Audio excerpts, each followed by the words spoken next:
Please welcome the CEO of AWS, Matt Garman.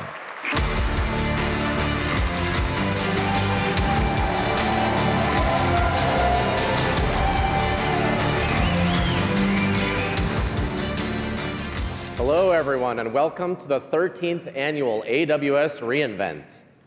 So awesome to see you all here. Now, this is my first event as CEO, but it's not my first reInvent. I've actually had the privilege to be to every reInvent since 2012. Now, 13 years into this event, a lot has changed. But what hasn't is what makes reInvent so special, bringing together the passionate, energetic AWS community to learn from each other. Just hearing you this morning and as you walk through the halls, you can feel the energy, and I encourage you all to take advantage of this week to learn from each other. This year, we have almost 60,000 people here in person and another 400,000 watching online. Thank you to everyone who's watching. And we have, in person here, we have 1,900 sessions for you all to attend and almost 3,500 speakers. And many of those speakers and sessions are led by customers, partners, and AWS experts, many of who are in the audience today. Thank you so much. Your sharing your content and your expertise is what makes reInvent so special. Thank you.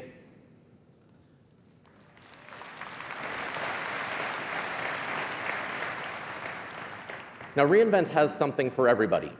It has stuff for technologists, for executives, for partners, students, and more. But at its core, reInvent is a learning conference really dedicated to builders and specifically to developers. In fact, one of the first things that I did when I took over this role was to spend a little bit of time with our AWS heroes. A shout out to the heroes who I believe are sitting over here. I can hear them already. Our heroes are some of our most dedicated and passionate AWS developers. Thank you so much. And the way the whole AWS developer community has grown is really incredible. We now have 600 user groups all around the world, spanning 120 different countries. And the entire AWS community is many millions all around the world.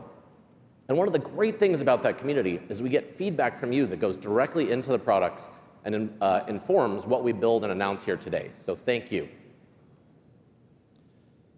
Now, in 2006 is when I first started AWS, and at AWS when we launched the business. And our very first customers were startups. So startups have a really special place in my heart. And one of the things that I love about startups is they're anxious to use new technologies. They will jump in And they give us great feedback. They push us to innovate, they innovate on top of us, and they move really fast, and we learn a ton from startups. Now with generative AI, there is never a more exciting time out there in the world to be a startup. Generative AI has the potential to disrupt every single industry out there. And when you look at disruptors, disruption comes from startups. And so it's a fantastic time if you're a startup to really be thinking about how you disrupt industries. In fact, we support startups so much, I'm excited to announce that in 2025, AWS will provide $1 billion in credits to startups globally as we continue to invest in your success.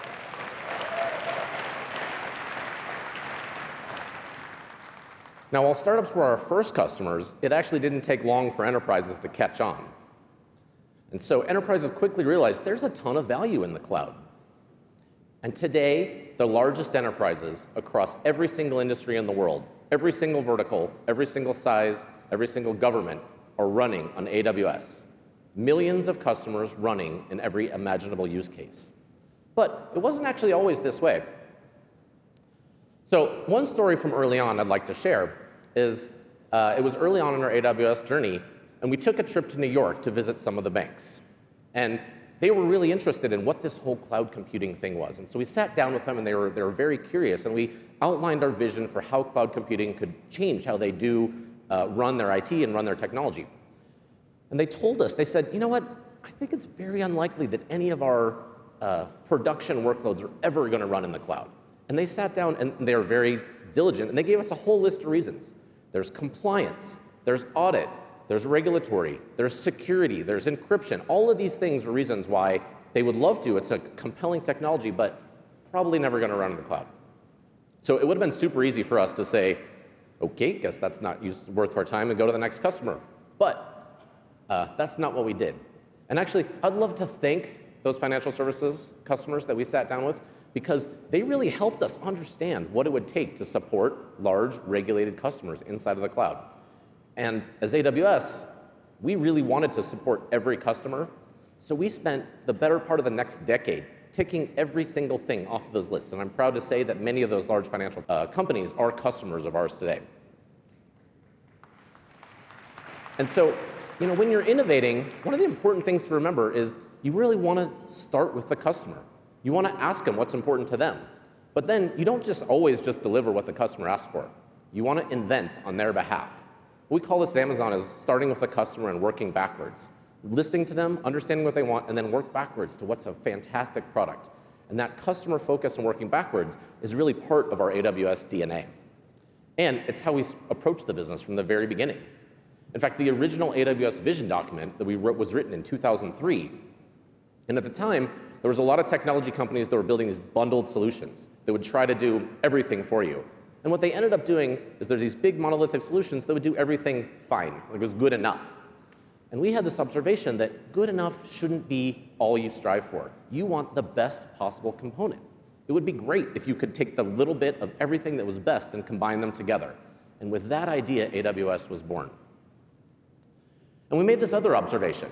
You could take almost any application out there, and you could break it down into individual components. It could be decomposed into these core services. And we call these core services building blocks.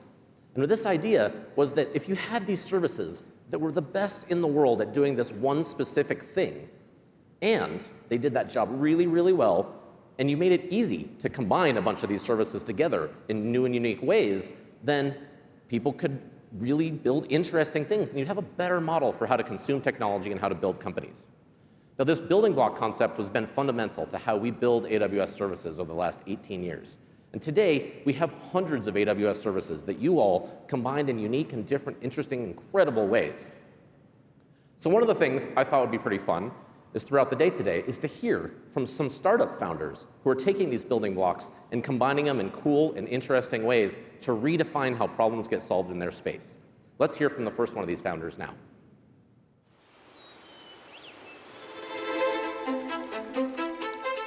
Proteins have the potential to solve some of the most important challenges facing our societies. Many important drugs are proteins. Evolutionary Scale develops AI for the life sciences. We have developed the ESM family of models, which are used by scientists around the world to understand and design proteins. As soon as we founded the company, our first compute was on AWS, and we were early users of HyperPod. This allowed us to do the iterative development that was critical for creating ESM3. ESM3 is a model that reasons over the sequence, structure, and function of proteins. It's been trained on 1 trillion teraflops of compute on over 2 billion protein sequences. Through this training, it's developed a very deep understanding of the biology of proteins that allows scientists to then go in and prompt the model and be able to create new proteins. What this means is that we could engineer proteins the way that we engineer other systems like microchips and buildings. And so ESM3 is a step toward making biology programmable, and bringing together the frontier tools that Evolutionary Scale is developing with the security and orchestration that AWS brings. We could have a solution that could scale in the pharmaceutical industry. As we continue to scale these models up, they'll develop a deeper and deeper understanding of biology and help us to understand the natural world and life in a new way.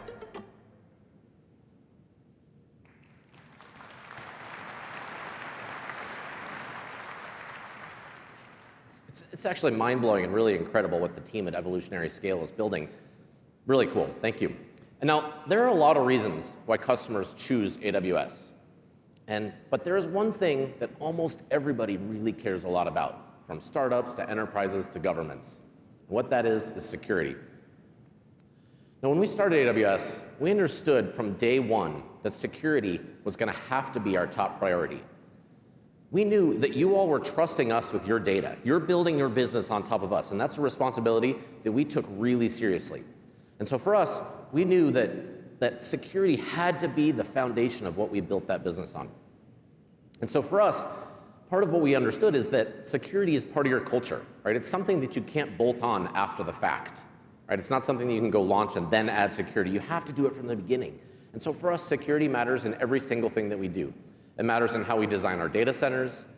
It matters in how we design our silicon. It matters in how we design our virtualization stack, in our service architectures, and maybe most importantly, in all of our software development practices, where security has to be front and center from the very beginning, from the design phase, to the implementation phase, to the deployment phase, to the patching, et cetera.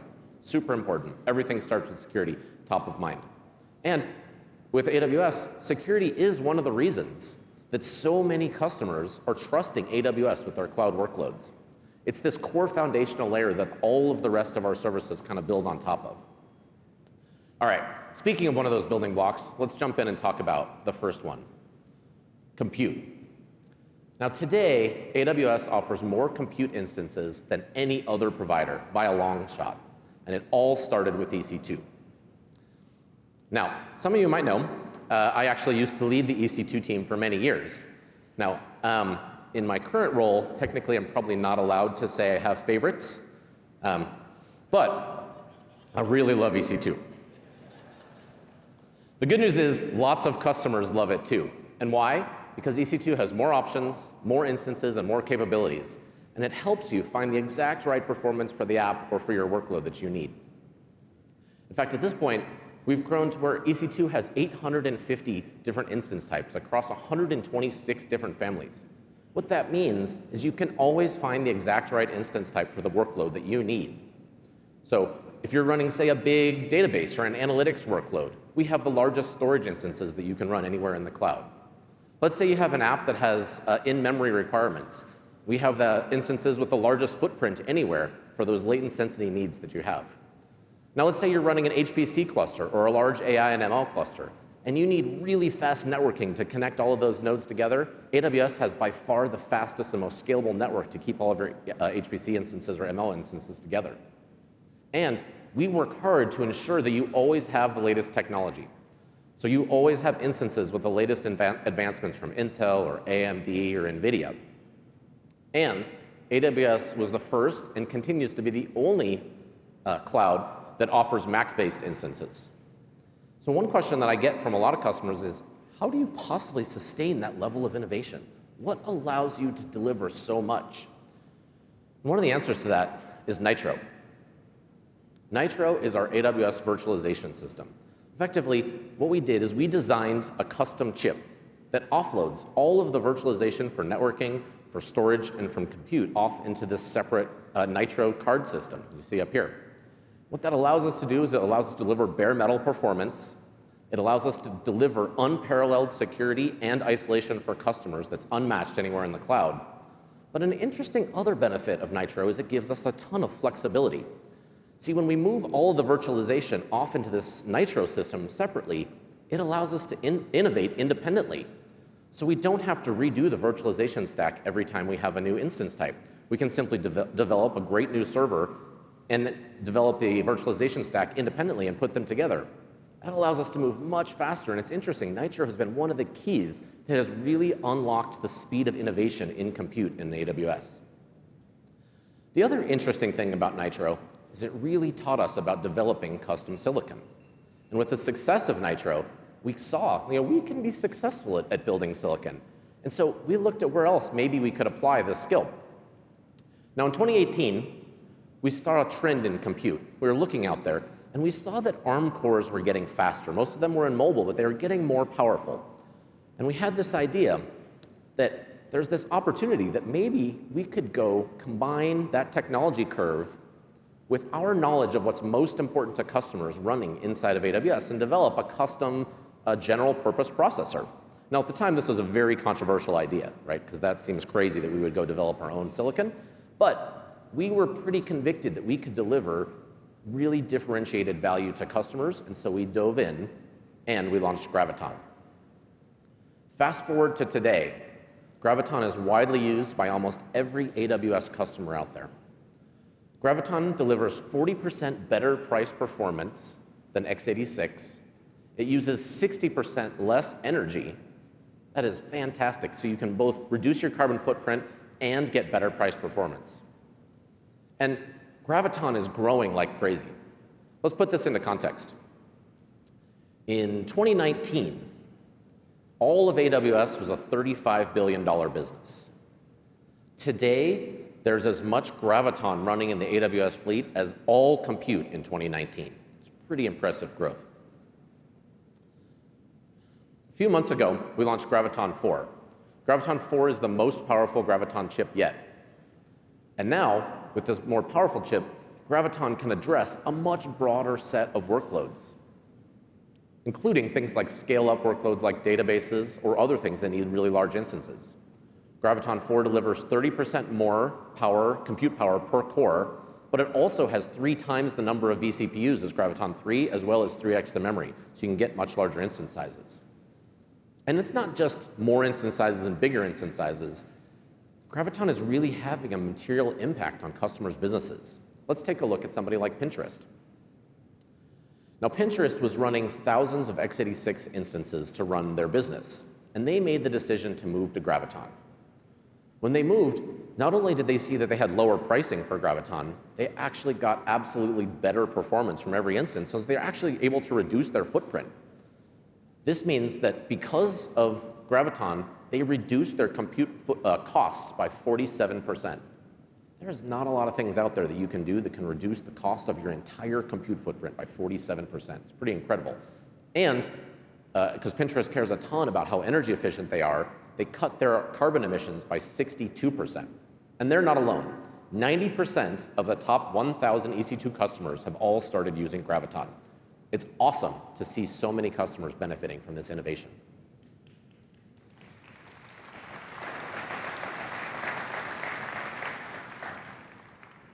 But I will tell you, time does not stand still. And if there has been one constant in my time at AWS, it's that workloads are constantly evolving, which means customers are looking to us to say, how can you come up with better solutions for these new workloads? And today, by far the biggest compute problem out there involve AI, and specifically generative AI. Now, the vast majority of generative AI workloads today run on NVIDIA GPUs. And AWS is by far the best place anywhere in the world to run GPU workloads. Part of the reason is because AWS and NVIDIA have been collaborating together for 14 years to ensure that we're really great at about operating and running GPU workloads. Just this last year, we launched G6 instances, G6Es, P5Ns, all powered by NVIDIA Tensor Core GPUs. Now, in fact, because AWS has the best, most scalable network and has by far the most operationally excellent place to run large workloads, NVIDIA actually chose AWS as the place to run their own large-scale generative AI cluster.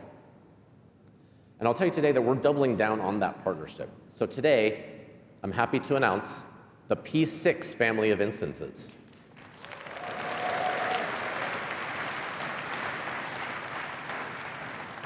P6 instances will feature the new Blackwell chips from NVIDIA, and they'll be coming early next year. P6 instances will give you up to 2.5 times faster compute than the current generation of GPUs. That is fantastic. We expect P6s to be incredibly popular across a broad range of generative AI applications, and super excited to see what you all start building with them early next year when they announce. Now, at AWS, however, we are never satisfied. And so when we built Graviton, we saw that we could build a processor that was actually getting adopted and delivering value to customers.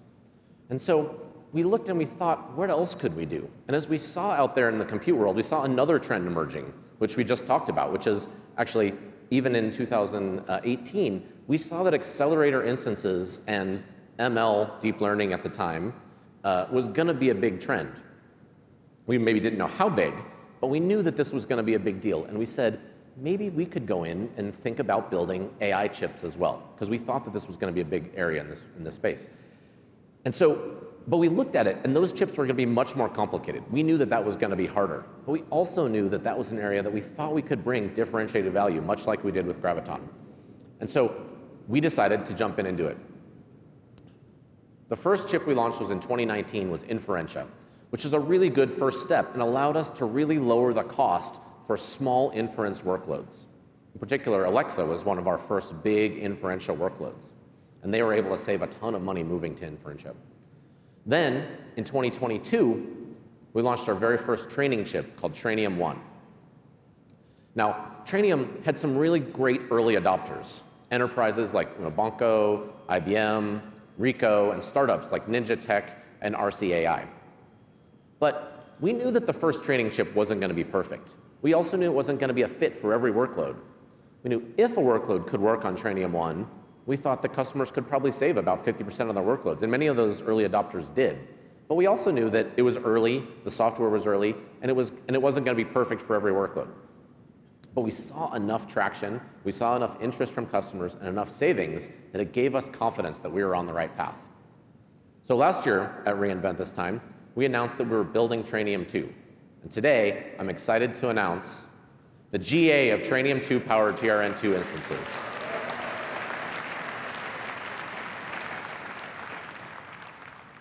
Now, Trainium 2 instances are our most powerful instances for generative AI, all because of these custom-built processors completely built in-house by AWS.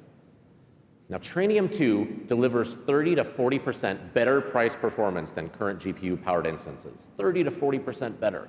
That is performance that you cannot get anywhere else. TRN2 instances have 16 Trainium 2 chips that are all connected by a high-bandwidth, low-latency interconnect we call Neuralink. And one Trainium 2 instance will deliver 20.8 petaflops from a single compute node. Really cool. These are purpose-built for the demanding workloads of cutting-edge generative AI training and inference. Again, Trainium 2 instances are going to be fantastic for training and inference. Naming is not always perfect for us, but. Now, Trainium 2 adds a ton of choice for customers so that they have now more choices as they think about what is the perfect instance for the workload that they're working on. And EC2 has by far the most opportunities for different choices. We actually worked with a couple of early customers to beta test Trainium 2 to make sure that we were on the right track, and we saw some pretty impressive early results. Adobe is seeing very promising early testing when they started running Trainium 2 against their Firefly inference model, and they expect to save significant amounts of money. Poolside is a startup who's building a next-generation software development plan, and is planning to train all future models of their large frontier model all on Trainium 2. Poolside expects to save 40% over the alternative options. Databricks is one of the largest data and AI companies anywhere in the world, and they plan to use Trainium 2 to deliver better results and lower their TCO for our joint customers by up to 30%. And finally, Qualcomm is really excited about using Trainium 2 to deliver AI systems that can train in the cloud and then deploy at the edge. So we're very excited about the early results of Trainium 2 and very excited for you all to get your hands on them and try them. But I will say that we didn't stop there. As many of you know, some models today are actually getting really, really large with hundreds of billions, sometimes trillions of parameters. And those models are often too large to fit on a single server. So I'm excited to announce EC2 Trainium 2 Ultra servers.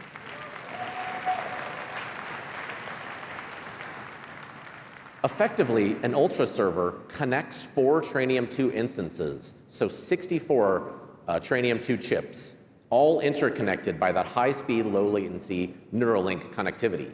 What this does is it gives you a single Ultra node with over 83 petaflops of compute from this single compute node. This has a massive impact on latency. So now you can load one of these really large models all into a single node and deliver much better latency, much better performance for customers without having to break it up over multiple nodes. In addition, this has really material impacts on training clusters. By having these really large clusters, we can actually build much, much larger training clusters for customers. Now, one of those customers that we're building a next generation frontier model on with together is Anthropic. Together with Anthropic, AWS is building what we together call Project Rainier. Project Rainier is going to build a cluster of Trainium 2 Ultra servers containing hundreds of thousands of Trainium 2 chips. Now, this cluster is actually going to be 5 times the number of exaflops as the current cluster that Anthropic used to train their leading set of Claude models that are out there in the world. 5 times the amount of compute that they used for the current generation. I am super excited to see what the Anthropic team comes up with that size cluster. It's fantastic to see how some of the most innovative companies anywhere in the world are leaning in and leaning into Trainium 2 for their cutting-edge AI efforts. One of the biggest, most innovative companies in the world is Apple. Here to talk about how Apple and AWS are working together over a long-term partnership to accelerate the training and inference that they use to build their unique features in for their customers is Benoit Dupin, Senior Director of Machine Learning and AI from Apple. Welcome, Benoit.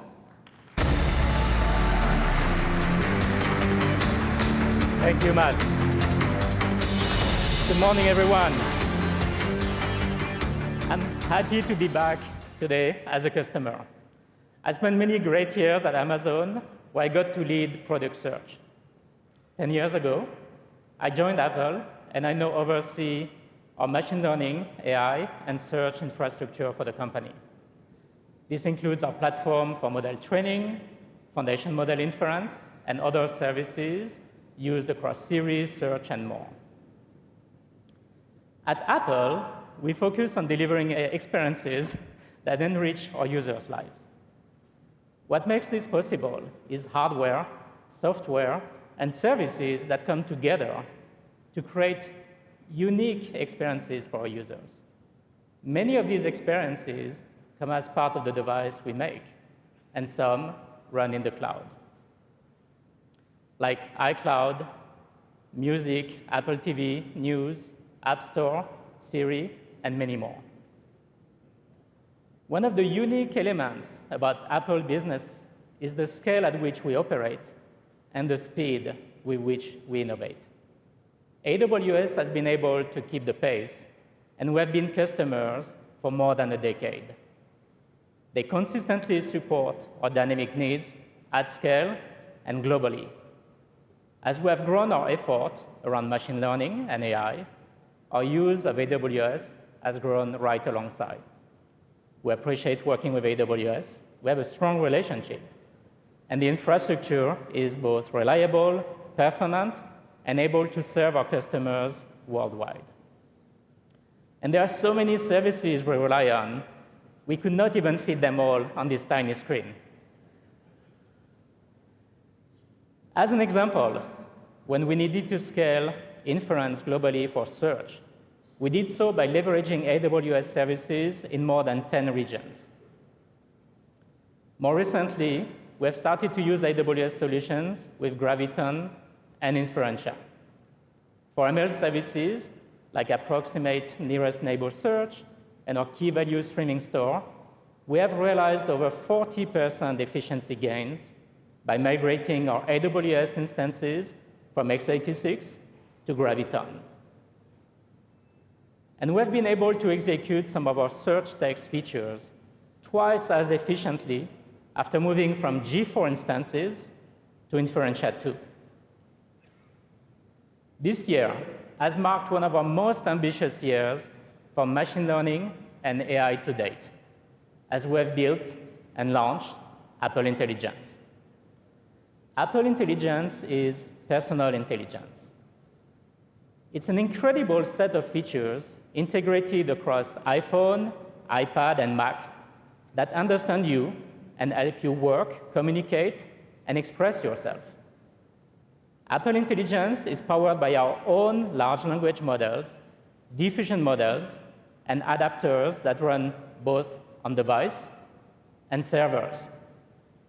Features include our system-wide writing tools, notification summaries, improvement to Siri, and more, including my favorite, Genmojis. And this all run in a way that protects users' privacy at every step. To develop Apple Intelligence, we needed to further scale our infrastructure for training to support this innovation. We needed access to a large amount of the most performant accelerators. And again, AWS has been right there alongside us as we've scaled. We work with AWS services across virtually all phases of our AI and ML lifecycle. Key areas where we leverage AWS include fine-tuning our models, the post-training, optimization, where we distill our models to fit on device, and building and finalizing our Apple Intelligence adapters ready to deploy on Apple devices and servers. As we continue to expand the capabilities and features of Apple Intelligence, we will continue to depend on the scalable, efficient, and high-performing accelerator technologies that AWS delivers. Like Matt mentioned, Trainium 2 is just becoming GA. We're in the early stages of evaluating Trainium 2, and we expect, from early numbers, to gain up to 50% improvement in efficiency in pre-training. With AWS, we found that working closely together and taking advantage of the latest technologies has helped us be more efficient in the cloud. AWS expertise, guidance, and services have been instrumental in supporting our scale and growth. And most importantly, in delivering incredible experiences for our users. Thank you so much.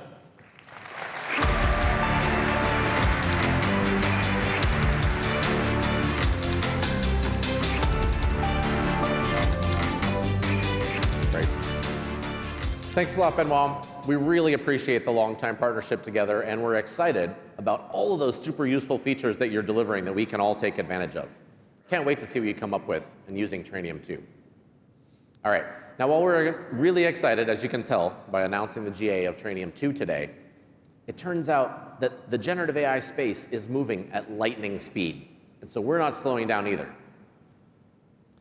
We're committed to delivering on the vision of Trainium long-term. We know that we have to keep up with the evolving needs of generative AI and the entire landscape that you all need from us and your instances. Which is why today I'm excited to also announce the next leap forward. Today we're announcing Trainium 3 coming later next year.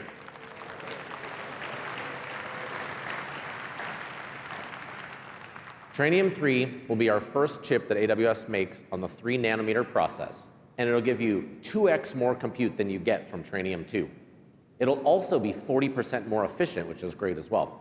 So it'll allow you all to build bigger, faster, more exciting Gen AI applications. More instances, more capabilities, more compute than any other cloud. We have silicon innovations in Nitro and Graviton and Trainium. We have high performance networking to make sure that you can really, the network doesn't get in your way.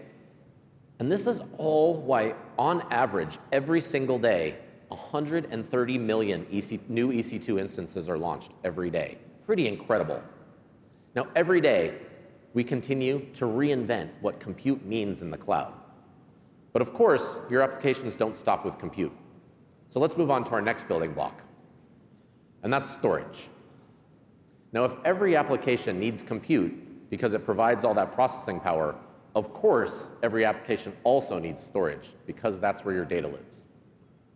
Now, I know it's a long time ago, but some of you may actually remember what storage used to be like before AWS.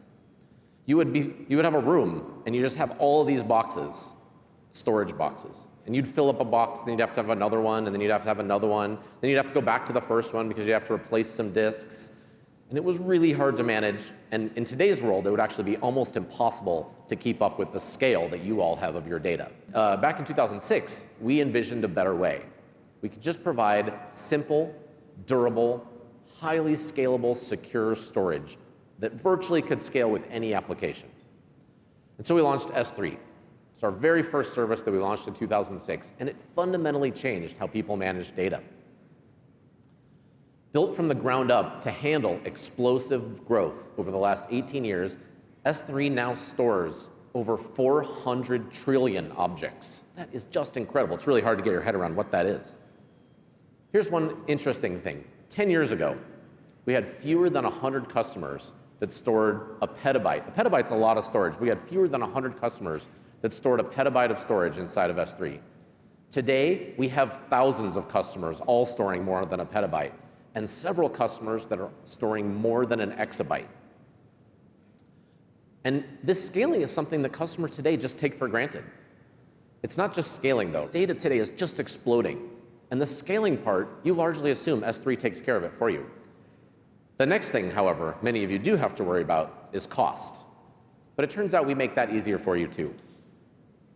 No one gives you more options to balance the performance you need from your storage together with the cost.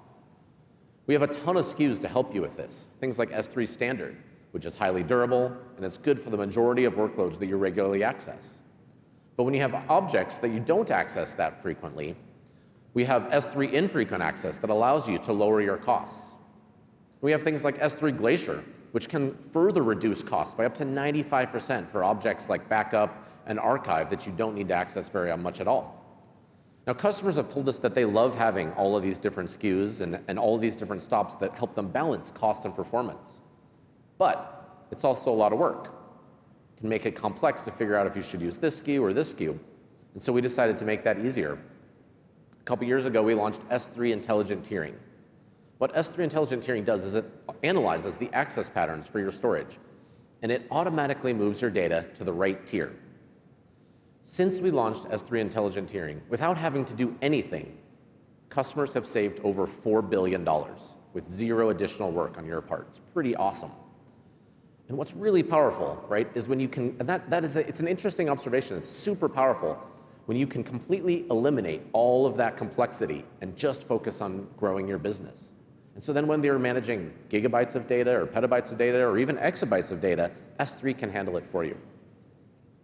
And part of that benefits of that scale, the performance, that cost and ease of use, and advanced capabilities is why S3 is underlying more than 1 million data lakes all around the world.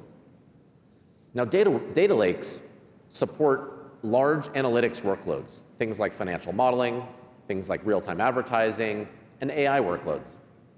And S3 over the years has delivered a number of data lake innovations.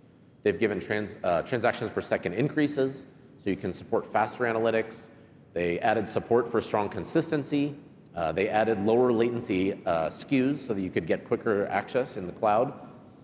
And oftentimes when I talk to customers, it's funny, you'll say, what is it that you like best about S3? And what they'll tell me is, You know what I like best about S3? S3 just works. And that is we take that as quite a compliment.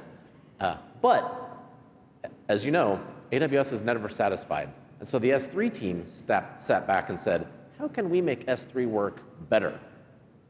And so they thought about how can we make S3 improved for supporting large analytics and AI use cases. And first, actually, let's take a step back and understand a little bit about how you think about your analytics data. It's first helped to understand how it's organized. So most analytics data is actually organized in tabular form. Okay, it's a highly efficient way to work with a lot of different data that you want to query. And Apache Parquet has effectively become the de facto open standard for how you store tabular data in the cloud. And most of that is stored in S3. In fact, because it's such a good fit for data lakes, Parquet is actually one of the fastest growing data types in all of S3. Now, when you have a bunch of these Parquet files, and many customers have millions, actually some customers in AWS have billions of Parquet files that they store, you want to do things like query across them. And so you need a file structure to support that. And today, most people use Apache Iceberg to support this. Iceberg, as many of you all know, is an open source, highly performant format that allows you to work across all these various file formats and Parquet files that you have. And enables some really useful things. It enables SQL access across this broad data lake. So you can have different people in your organization using various different analytics tools. Maybe they're using Spark or Flink or whatever. And they can all safely work on the data without having to worry about messing up each other's workloads. Iceberg is a super useful open source construct for this. And, but it enables a lot of these capabilities. A lot of customers will tell you that, as many open source projects are, Iceberg is actually really challenging to manage, particularly at scale. It's hard to manage the performance, it's hard to manage the scalability, it's hard to manage the security. And so what happens is most of you all out there hire dedicated teams to do this. You do things to take care of things like table maintenance, you worry about data compaction, you worry about access controls, all of these things that that you go into managing and trying to get better performance out of your Iceberg implementations. So we asked the question, what if S3 could just do this for you? What if we could just do it automatically? Well, I am thrilled to announce the launch of a new S3 type, S3 table buckets.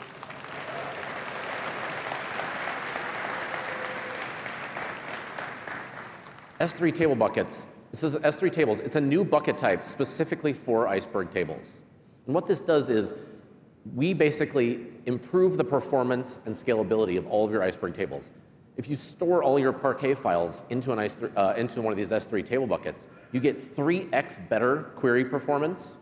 You get 10 times higher transactions per second compared to storing these Iceberg tables in a general purpose S3 bucket. That is massive performance for really doing no additional work. Now, how this works is S3 does this work for you. You put it here, and we'll automatically handle all the table maintenance events. Things like compaction, things like snapshot management, all of that undifferentiated things will remove unreferenced files to help manage the size. And all of those things are going to be continually optimized. We're continually optimize that query performance for you and the cost as your data lake scales. So it's this is a fantastic thing where S3 is completely reinventing object storage specifically for the data lake world to deliver better performance, better cost, and better scale. I think this is a game changer for data lake performance. But performance is actually only a small part of the equation. You all know as your data volume scales, it actually gets harder and harder to find the data you're looking for. So as you get really large, as you get petabytes of data, metadata becomes really important. Metadata is this information that helps you organize and understand information about the objects that you store in S3.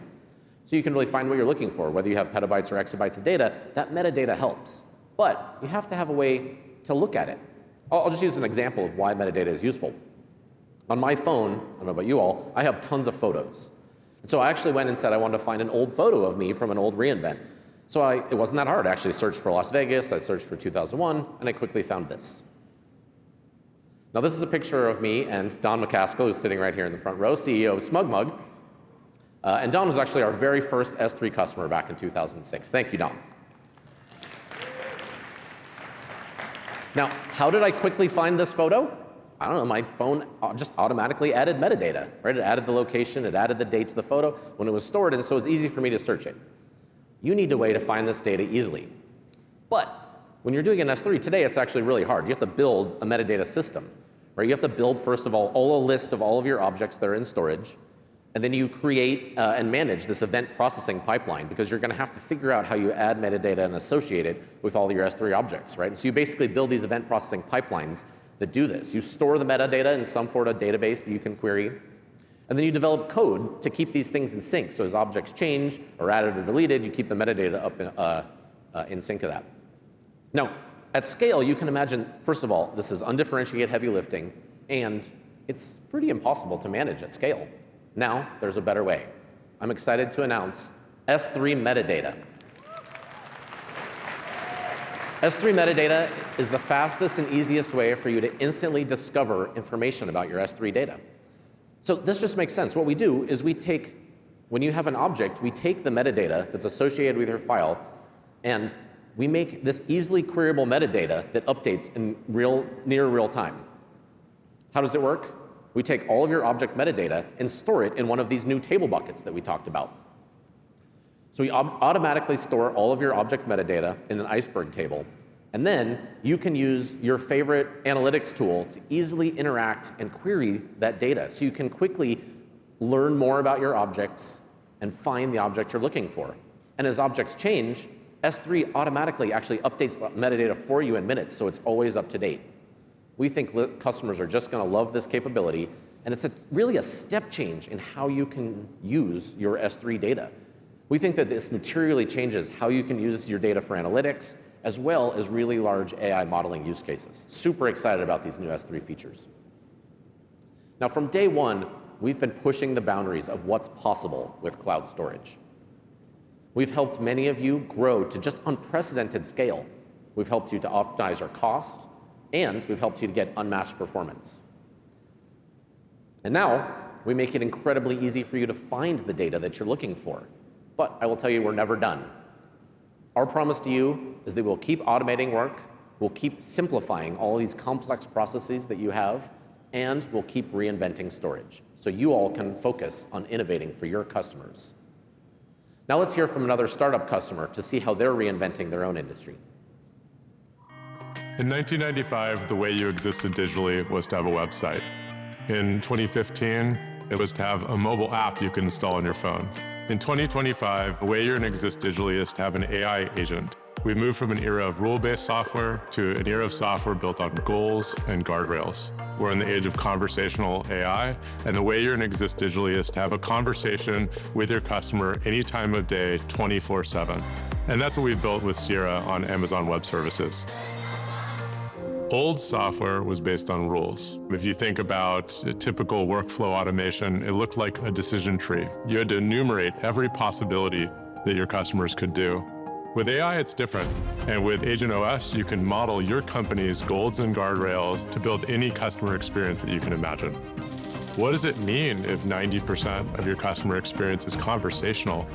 It's remarkable how easy it is to start a company thanks to services like Amazon Web Services. We can focus on where we want to add value and really ride in the coattails of the incredible investment that Amazon has made into their cloud infrastructure.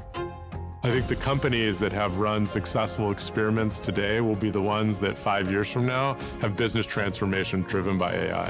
I think the way to deal with technologies like that is to dive in and learn as quickly as possible.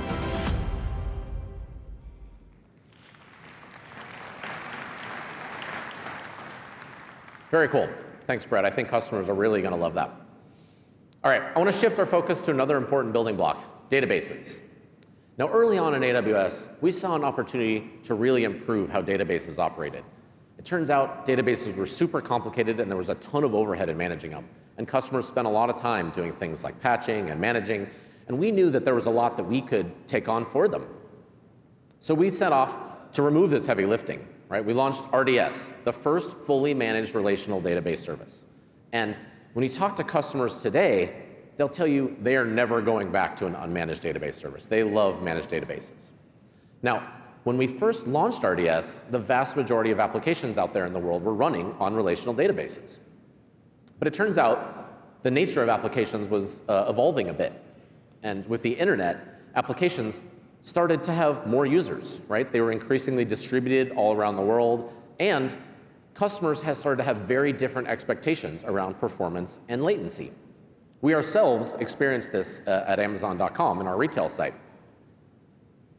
So back in 2004, we had a couple engineers who realized that over 70% of our database operations were just simple key value transactions, meaning we'd run a simple SQL query and you'd get the primary, with the primary key, and you'd get a single value back. And we asked ourselves, why are we using a relational database for this? It seems overweight. And the thought of the team at the time was, maybe it would perform, like we could make this faster, we could make it cheaper, and we could make it scale better if we could build a purpose-built database.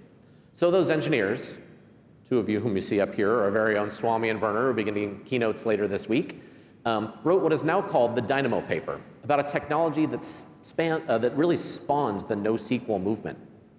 And it also led us to develop DynamoDB. Dynamo is a serverless, NoSQL, fully managed database that gives you single millisecond latency performance at any scale. Scales completely up and all the way down. But Dynamo was just the first purpose-built database that we built. We got really excited about that, and we started building lots of purpose-built databases, from graph databases to time series databases to document databases. And the idea here was you all needed the best tool for the best job, and that's what these databases all provided. Now, these NoSQL databases and this wide swath of purpose-built databases have been incredibly popular. They've enabled workloads that otherwise just wouldn't have been possible, and you all have loved them. But it turns out that sometimes the best database for the job is still relational. And so relational didn't go away. It's still by far the best solution for many applications. So we kept innovating there as well.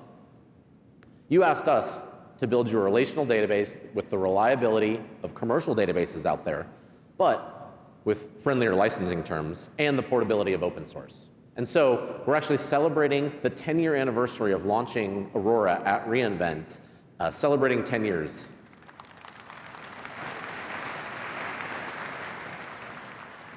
Aurora is, of course, fully MySQL and Postgres compatible, and it delivers 3 to 5x the performance that you get from self-managed open source, all at 1/10 the cost of commercial databases. It's no surprise, really, that Aurora became our fastest growing, most popular service with hundreds of thousands of customers. But we didn't stop innovating, of course. And here's just a sample of the innovations that we've delivered in Aurora over the years. We delivered serverless, so you could get rid of managing capacity. We delivered I/O optimized for Aurora that gave you better price performance and better predictability of price. We gave you limitless database, which allowed you to have completely unlimited horizontal scaling of your databases. And we've added vector capabilities in AI inside of Aurora to help with Gen AI use cases. And there's been many others. And we continue to push the boundaries of cost, performance, and ease of use and functionality. So the team took a look at all of these innovations, and they sat down with some of our very best database customers. And they asked them, what would a perfect database solution look like? Like, if you just take away the constraints, what would a perfect database look like? And the customers told us, look, we assume you can't give us everything, but if we could, we'd like a database that had high availability, that was, of course, running multi-region, that offered really low latency for reads and writes, offered strong consistency, had, of course, zero operational burden for them, and, of course, had SQL semantics. Now, that is a lot of ands. And, a lot of people will tell you, you can't have everything. In fact, how often are you given the choice when you're trying to build something or you're trying to say, do you want A or B? The problem, and this is interesting, when you have to pick A or B, it actually kind of limits your thinking. And so at Amazon, that's not how we think about it. In fact, we call that the tyranny of the or. It creates these false boundaries, right? You instantly start thinking, I have to do A or B. But we push teams to think about how you do A and B, and it really starts to help you think differently. Now look, there are databases out there that will give you some of these capabilities already. Sometimes you can get a database today that'll give you low latency and high availability, but you can't get strong consistency out of those. Now, so there's other database offerings that are global and have strong consistency and high availability and across multiple regions. But for those, the latency is really, really high. And forget SQL compatibility with those. So we challenged ourselves to go solve for the and. And it turns out because we control the end-to-end environment for Aurora, right? We control the engine, we control the infrastructure, we control the instances, everything. We can change a lot of things. And so one of the things we first did is look at the core database engine, how it works, in combination with our global footprint to see if that might help us deliver and. So the first big problem we needed to tackle if we were really going to deliver all these capabilities is how would we achieve multi-region strong consistency while also delivering low latency? That is a really hard problem. So you've got these apps that are writing across regions, right? And when you do that, the transactions need to be sequenced in the right way so that, so that all of your applications are guaranteed to read the latest data, right? But when you do that, you typically take a lock on the data to avoid conflicts so that you can write all back and forth. Now, it turns out you can actually do this today with the database engines and how they operate, but it's incredibly slow. And actually, I'll take a second to explain why. So a typical, let's just say we have an active-active database setup across 2 regions, and we want to complete a transaction much like this one. Now, this transaction has about 10 statements to it, which is, I think, pretty average for a database statement. In a traditional database, what would happen is you're in a single region or a single location, and you would do 10 commits between the application and the database. And if you're all in the same location, the latency is really fast, and this just works fine. And that's how databases are operated, and it's how they've built from the beginning. But now let's say you're doing that across regions, it becomes really slow. Communication actually has to go back and forth 10 times, right? And so before that can actually commit. So in this example, let's say we have a database running in Virginia and another one running in Tokyo, okay? The round trip is about 158 milliseconds between Virginia and Tokyo. Now in this example, that data's got to go back and forth 10 times, right, to commit every single one of those bits of the transaction. That's 1.6 seconds. And if you add more regions, it actually becomes even slower. So that is way too slow for today's applications for most use cases. Now, given how databases operate, this is a bit of a physics problem. Unfortunately, you're all going to have to wait for us at AWS to solve the speed of light until a future reInvent. But today, we are going to look at fundamentally how you change how this database engine works. We had this thought, what if we built an architecture that could eliminate all those different round trips? If you didn't have to do those, you could reduce the latency by 90%. Instead of a 1.6 second transaction, you could have a 158 millisecond transaction. So we developed a whole new way to process transactions. We actually separated the transaction processing from the storage layer. So you don't need every single one of those statements to go check at commit time. Instead, you do this single on commit. We parallelize all of the writes at the same time across all of the regions. So you can get strong consistency across regions with super fast writes to the database. However, those of you that are paying attention might have noticed this introduces a second major problem. That as you're writing all of those independently across various regions, how do you get all those transactions to commit in the order that they occurred? Because if that doesn't happen, you get corruption and bad problems happen. You have to make sure all of those are ordered correctly. Now again, in theory, this architecture would work great if your clocks were perfectly synced, because in a traditional database, you just simply look at the timestamps and you can make sure that those are all in order. But as you have these databases spread around the world, you have to deal with this problem that's known as clock drift. What happens, and many of you are sure aware of this, is you get times that are all slightly out of sync, and so it's actually hard to know if the time over here is the same as the time over here. Having those perfectly synced is easier said than done, but fortunately, we control the global infrastructure, all the way down to the component level. And so we added this building block called the Amazon TimeSync service to EC2. What we did is we added a hardware reference clock in every single EC2 instance all around the world. And those hardware reference clocks sync with satellite-connected atomic clocks. So that means that every EC2 instance now has microsecond precision accurate time that's in sync with any instance anywhere in the world. Now, that's about as tech dive deep as I'm going to go today, and Werner is going to go a lot deeper in his talk on Thursday, so if you're interested, I encourage you to check out. But the net is that now that we have microsecond precision time and this redesigned transaction engine, all the pieces are there for us to deliver what we need. to avoid those or trade-offs and deliver on the and. So I am really excited to announce Amazon Aurora DSQL.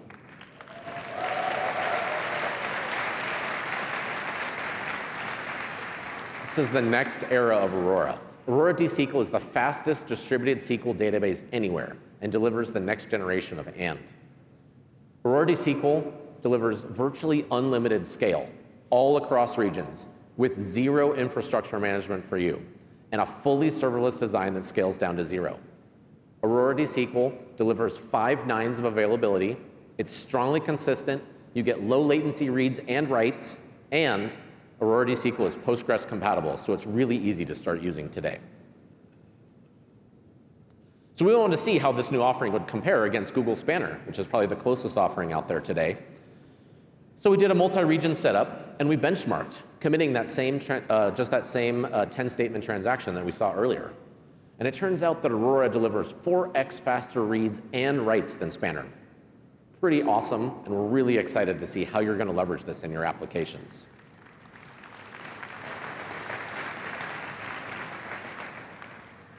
But one more thing. It turns out that relational databases are not the only ones that benefit from multi-region, strongly consistent, low latency capabilities. So I'm also pleased to announce that we're adding this same multi-region strong consistency to DynamoDB global tables.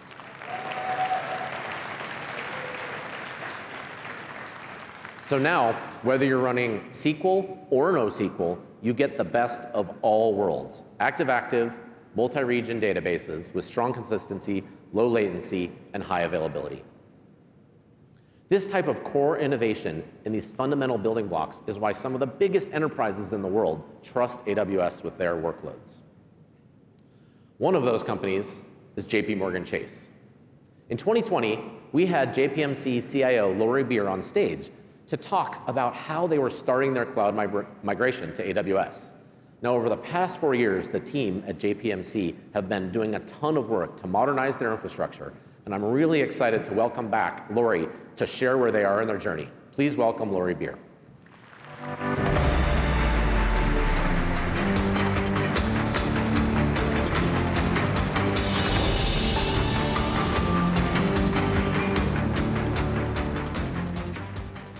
Good morning. JPMorgan Chase is a 225-year-old institution that serves customers, clients, businesses, and governments across the globe. Our stated purpose is to make dreams possible for everyone, everywhere, every day. And we do this at tremendous scale. We serve 82 million customers in the US, financing home ownership, education, and other family milestones. We bank more than 90% of Fortune 500 companies. And every day, we process $10 trillion of payments. All of this is why we invest $17 billion in technology and have an ambitious modernization agenda to drive growth. We have 44,000 software engineers who run more than 6,000 applications and manage nearly an exabyte of data.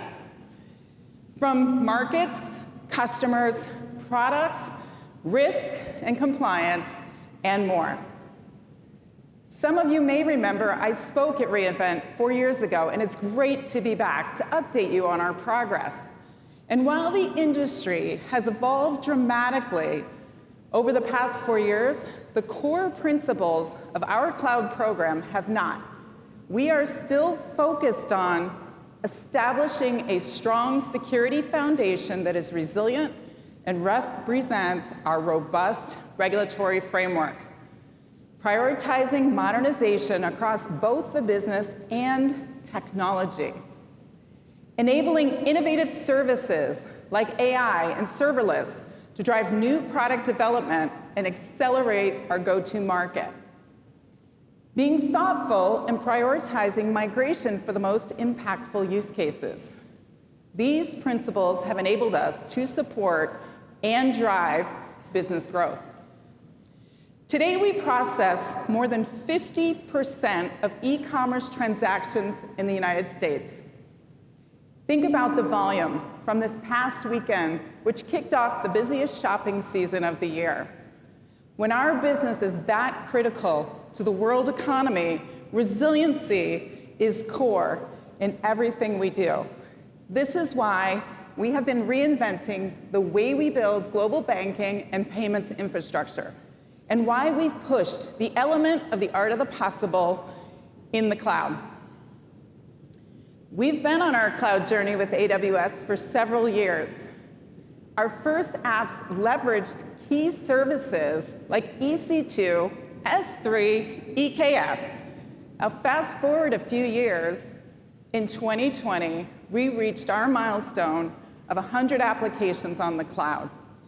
In 2021, we doubled that and expanded into Europe, including launching our consumer bank, Chase, in the UK, built from the ground up on AWS.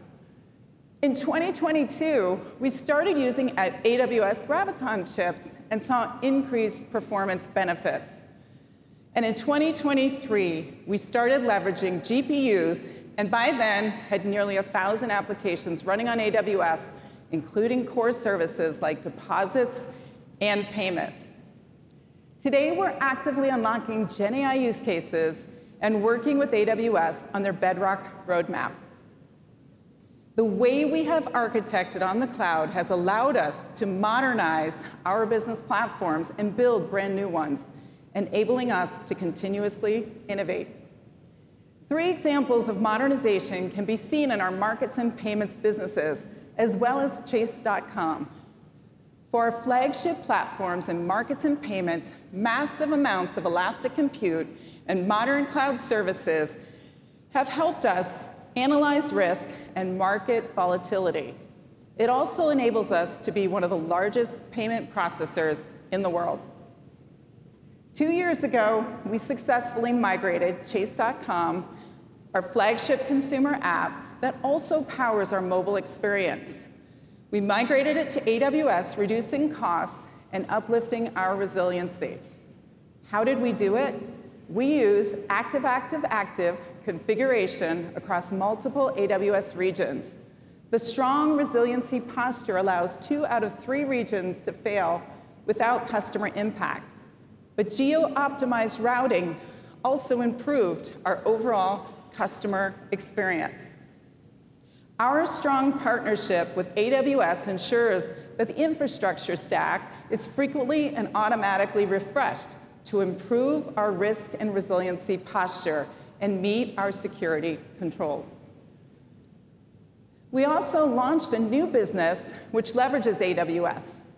Fusion offers a data management platform and analytics across investment life cycles, improving interoperability across multiple data sources, and providing our institutional clients access to extensive foundations of data at scale. It is just one example of a data management solution we have at the firm.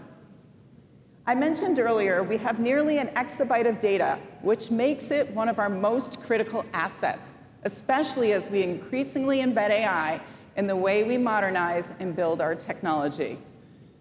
With the help of AWS's data management tools like Glue, our data is discoverable, accessible, interoperable, and reusable on our secure end-to-end data and AI platform. This platform is empowering us to build the next wave of AI applications at the firm. SageMaker is helping us simplify the model development lifecycle from experimentation to model deployment in production. It is the foundation of our firm-wide AI platform, which we designed to be repeatable with an extensible architecture so that our data scientists can leverage a range of best-in-class solutions from the ecosystem. Over 5,000 employees use SageMaker every month, and we're now starting to explore Bedrock with the goal of providing data scientists with seamless access to more models that can be fine-tuned on our data. Our goal is to use GenAI at scale, and we continue to learn how to best leverage these new innovative capabilities within the regulated enterprise. We rolled out LLM Suite, our internal AI assistant, to about 200,000 employees, and we're already seeing value from some of our other Gen AI use cases. Our bankers and advisors receive AI-generated ideas to better engage with clients. Our travel agents leverage LLMs to help build and book trip itineraries for our customers. Our contact center reps summarize call transcripts and provide insights at scale. And our developers are using AI code generation tools. We're currently exploring ways to leverage developer AI agents in parallel.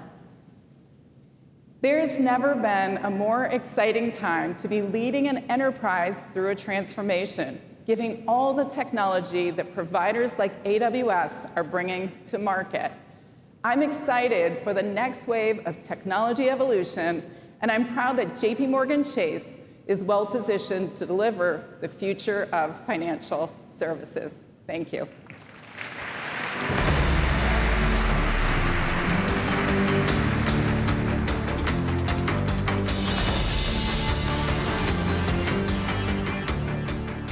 Thanks a lot, Lori, for coming back. It's great to see how far your teams have come in the last 4 years, and it's awesome to see how the modernization efforts are actually paying dividends in increased agility, but also it's really setting the team up at JPMC to take advantage of new technologies like generative AI. All right, so we talked about wanting this set of building blocks that builders could use to invent anything that they could imagine. And we also talked about how in many of the cases that we've walked through today, that we've redefined how people thought about these as applications changed.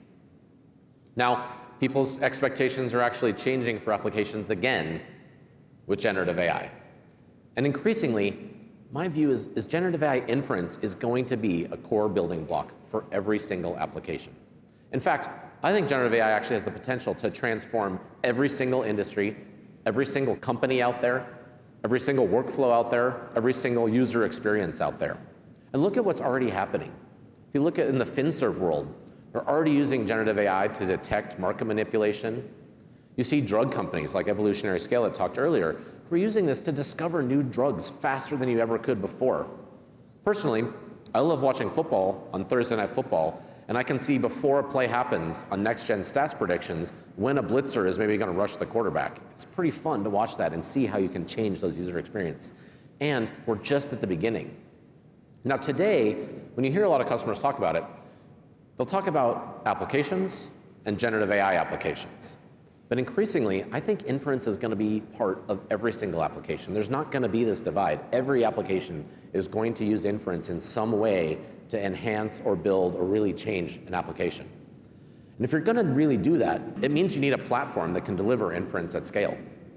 It means you're going to need tools to help you integrate that into your data, and you're going to have all the right performance, all of the right security, and all of the right cost. Now, this is why we built Bedrock. Bedrock is by far the easiest way to build and scale generative AI applications. But one of the things that Bedrock is particularly good at, and where it's really resonated with customers, is it gives you everything you need to actually integrate generative AI into production applications, not just proof of concepts. And customers are starting to see real impact from this. Let's take, for example, Genentech. They're a leading biotech and pharmaceutical company. And they were looking at how they could accelerate drug discovery and development using a bunch of scientific data and AI to rapidly identify and target new medicine and biomarkers for their trials. But finding all this data requires scientists to scour through a huge number of sources like the PubMed library of 35 million different biomedical journals, public repositories like the Human Protein Atlas, and their own internal data source that has hundreds of millions of different cells that have data around them.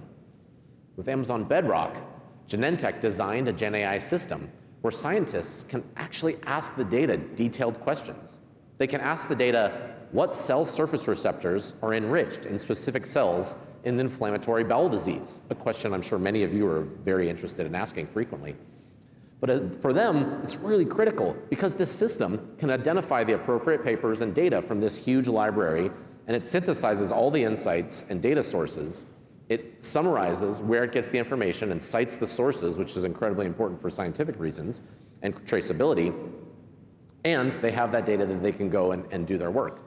This was a process that used to take Genentech scientists many weeks just to do one of these lookups, and now it can be done in a matter of minutes. Genentech is expecting to automate nearly 5 years of manual effort and ultimately deliver new medications to customers more quickly.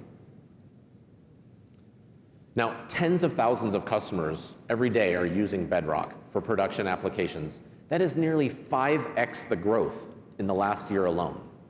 And it's not just AWS customers directly. Many of the world's leading ISVs, like Salesforce and SAP and Workday, are integrating Bedrock deep into their customer experiences to deliver GenAI applications to all of their end customers. So why exactly is everybody using Bedrock? Part of it is we had this observation that it's not just one model that everyone was going to want to use. There was a lot of different models that people were going to want to take advantage of. Some customers wanted open weights models, like a Llama or a Mistral, that they could customize. Some customer applications needed image models, like those from Stability or from Titan.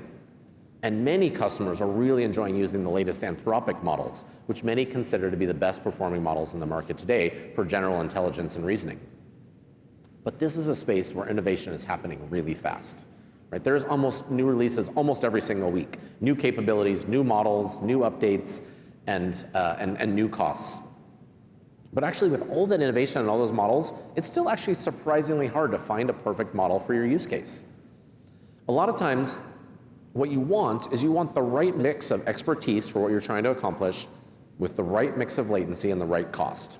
But getting some of those is hard, right? Sometimes you'll have a model that has the right expertise, right? It's this really smart model that's really good, but it's more expensive than you'd like, and it's probably a little slower than you need for your application. Other times, you'll find a model that's faster and cheaper, but it's not as capable as what you need for. Now, one way that people are solving for this is called model distillation. And what model distillation does is you take this large frontier model, okay? In this example, it's a Llama 405B model. And you take this highly capable model and you send it all your prompts, right? All of the questions that you might want to ask it. And then you take all of the data and the answers that come out of that, and together with the questions, you use that to train a smaller model, in this case, a Llama 8B model, to be an expert at that one particular thing. Right? So you get this smaller, faster model that does know the expert in how to answer these one particular set of questions in the right way. This actually works quite well to deliver an expert model, but it requires ML experts to do. It's actually pretty hard. You have to manage all of these data workflows. You have to manage that training data. You have to tune model parameters and think about model weights, and it's pretty challenging. We wanted to make all of that easier. So today, I'm happy to announce model distillation in Bedrock.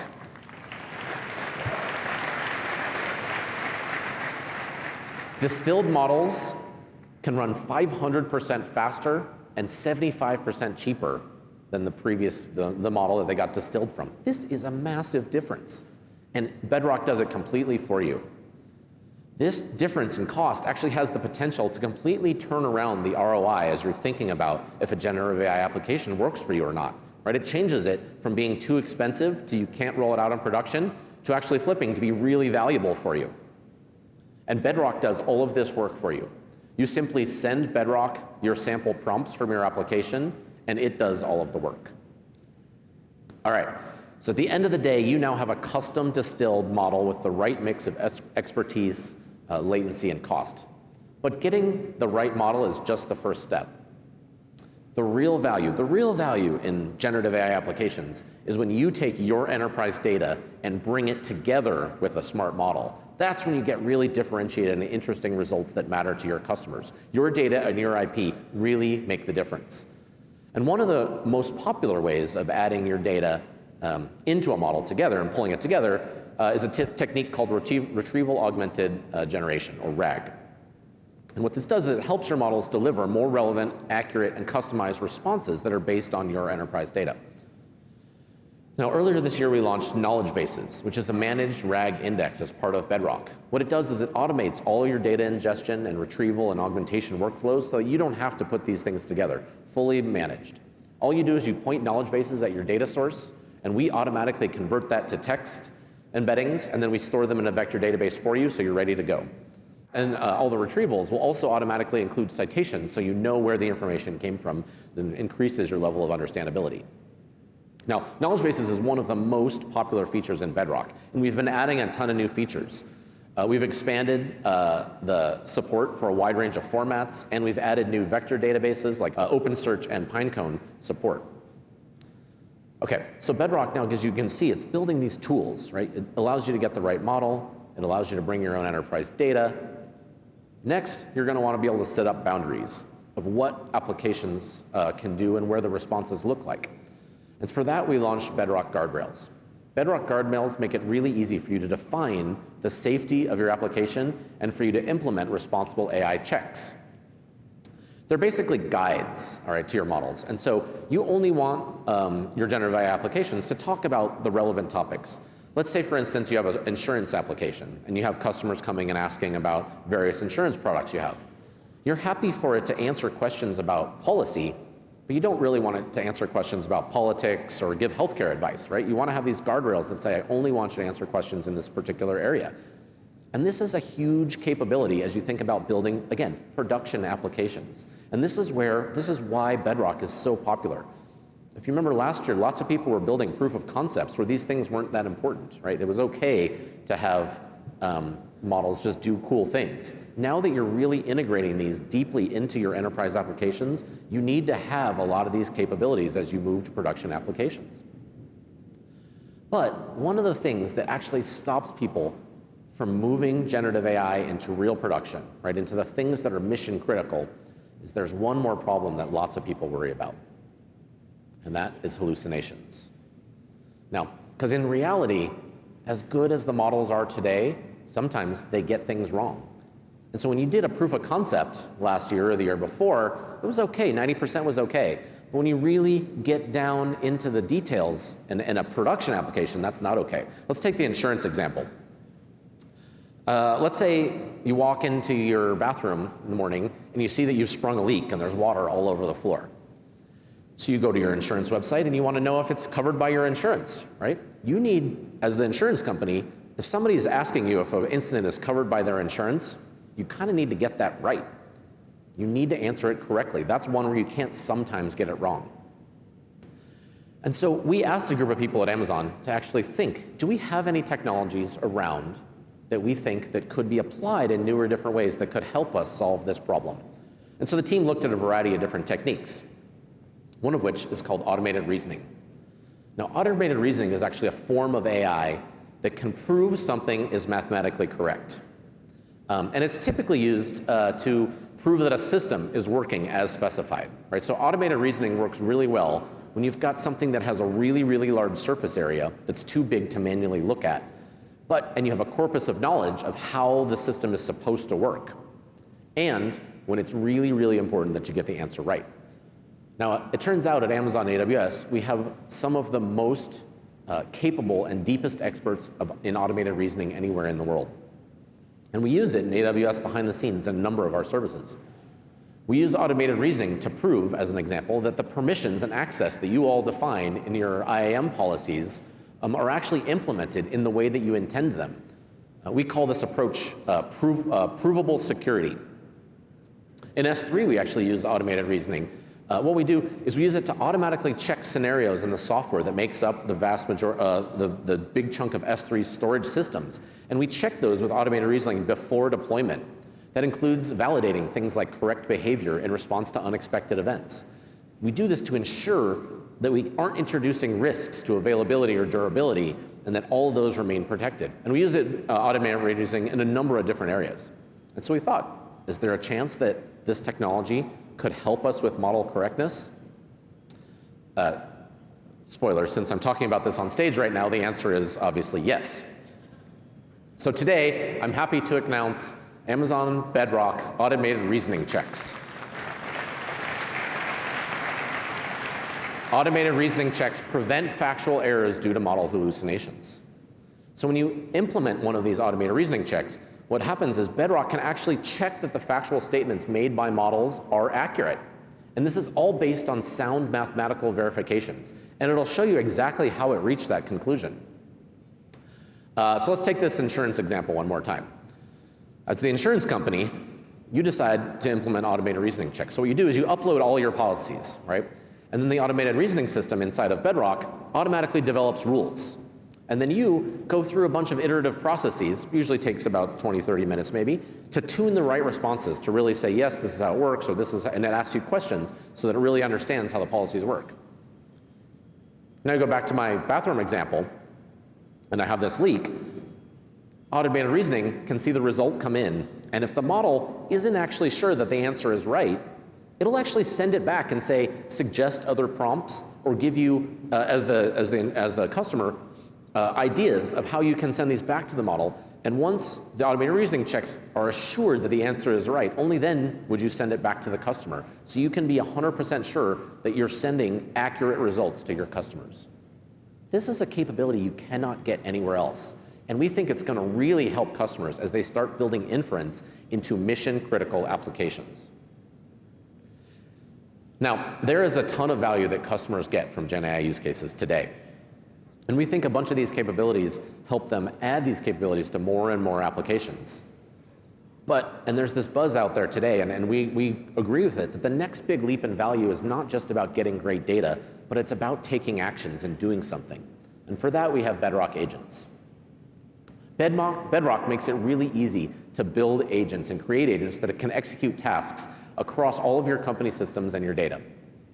By using Bedrock, you can quickly build agents simply by using natural language describing what you want it to do. And the agent can then handle things like sales orders, or compile financial reports, or analyze customer retention examples. Now, what we do is we use model reasoning behind the scenes. It breaks down the workflows, and then the agents are able to call the right APIs and execute the action that you want to do. Now, today these actions actually, or these agents, work quite well for simple tasks. A simple isolated task where it can go and accomplish these tasks. And actually it's quite valuable, and customers are getting a lot of value out of Bedrock Agents already. But the feedback we get is customers want more. They want to be able to do complex tasks across maybe hundreds of different agents and doing them in parallel. But that's super hard and almost impossible to coordinate today. Let's use an example again. Let's say you run a global coffee chain, and you want to create a number of agents to help you go analyze the risk of opening up a new location. So you're going to create a bunch of agents. You might create one that analyzes global economic factors, maybe looks at relevant market dynamics, maybe even builds a financial projection for an independent store. And all said, maybe you go create like a dozen agents that can go look at a location and come back with these individual pieces of information. It's actually quite valuable, but when they come back, you still have to compile them together, look at how they might interact with each other, and then figure out how you compare against a whole bunch of different regions. All said, though, it's manageable.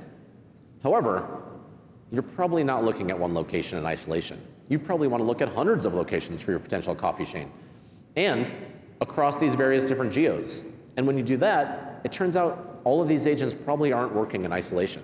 Agent A probably has information that could be relevant to the second agent, and so you actually want them to interact and share information back and forth. That gets very complicated if you think about hundreds and hundreds of agents all having to interact, come back, share data, go back. That suddenly the complexity of managing the system has ballooned to be completely unmanageable. It's hugely valuable if you could get it to work, but really hard. So today, I'm announcing Bedrock Agents, support for multi-agent collaboration.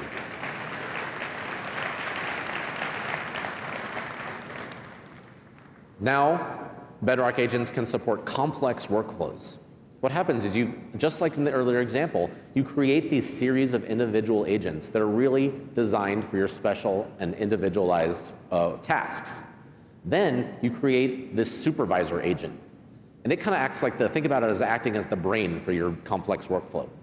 It configures which agents have access to confidential information. It can determine if tasks need to be fired off sequentially or if they can be done in parallel.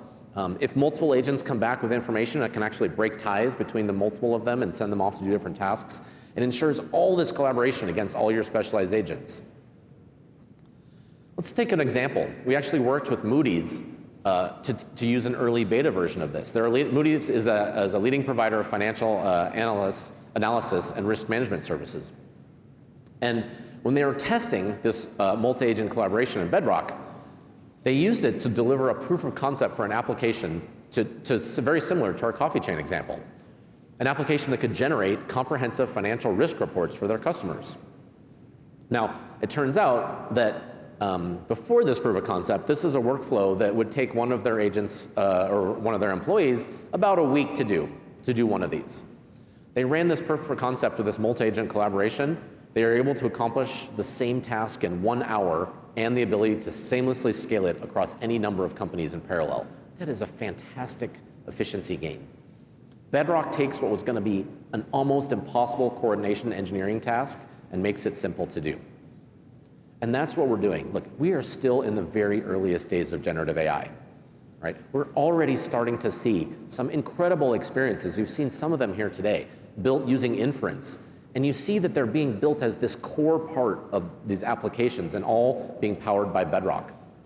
And why? It's because Bedrock gives you all of the best models. It gives you the right tools and capabilities. And many of these capabilities you cannot get anywhere else. Bedrock is the only place where you can get these game-changing results. And of course, everything that you use is built from the ground up to have privacy and security built in. Because remember, your data and your IP is really what's differentiating. And so it's super critical to keep that secure and that access private. And that's one of the things that Bedrock was built to support from the ground up from day one. And we're not done. I will tell you, this is just a sampling of the new capabilities that we're announcing this week. One of the hardest parts to put in this keynote together was figuring out which of the number of Bedrock announcements that I was going to be able to fit in. Fortunately, Swami is going to be talking about a ton more during his keynote, and so I encourage you to check it out tomorrow. All right, customers around the world are taking advantage of AWS to build incredible things with inference as this core new building block. But I will tell you, there is one company who probably takes more advantage of AWS building blocks than anyone else, and that's Amazon. AWS has been a critical part of allowing Amazon to innovate and scale over the years. Now, to talk more about that, I'm excited to re-welcome to the AWS keynote stage a good friend, the original godfather of cloud computing, and Amazon CEO, Andy Jassy.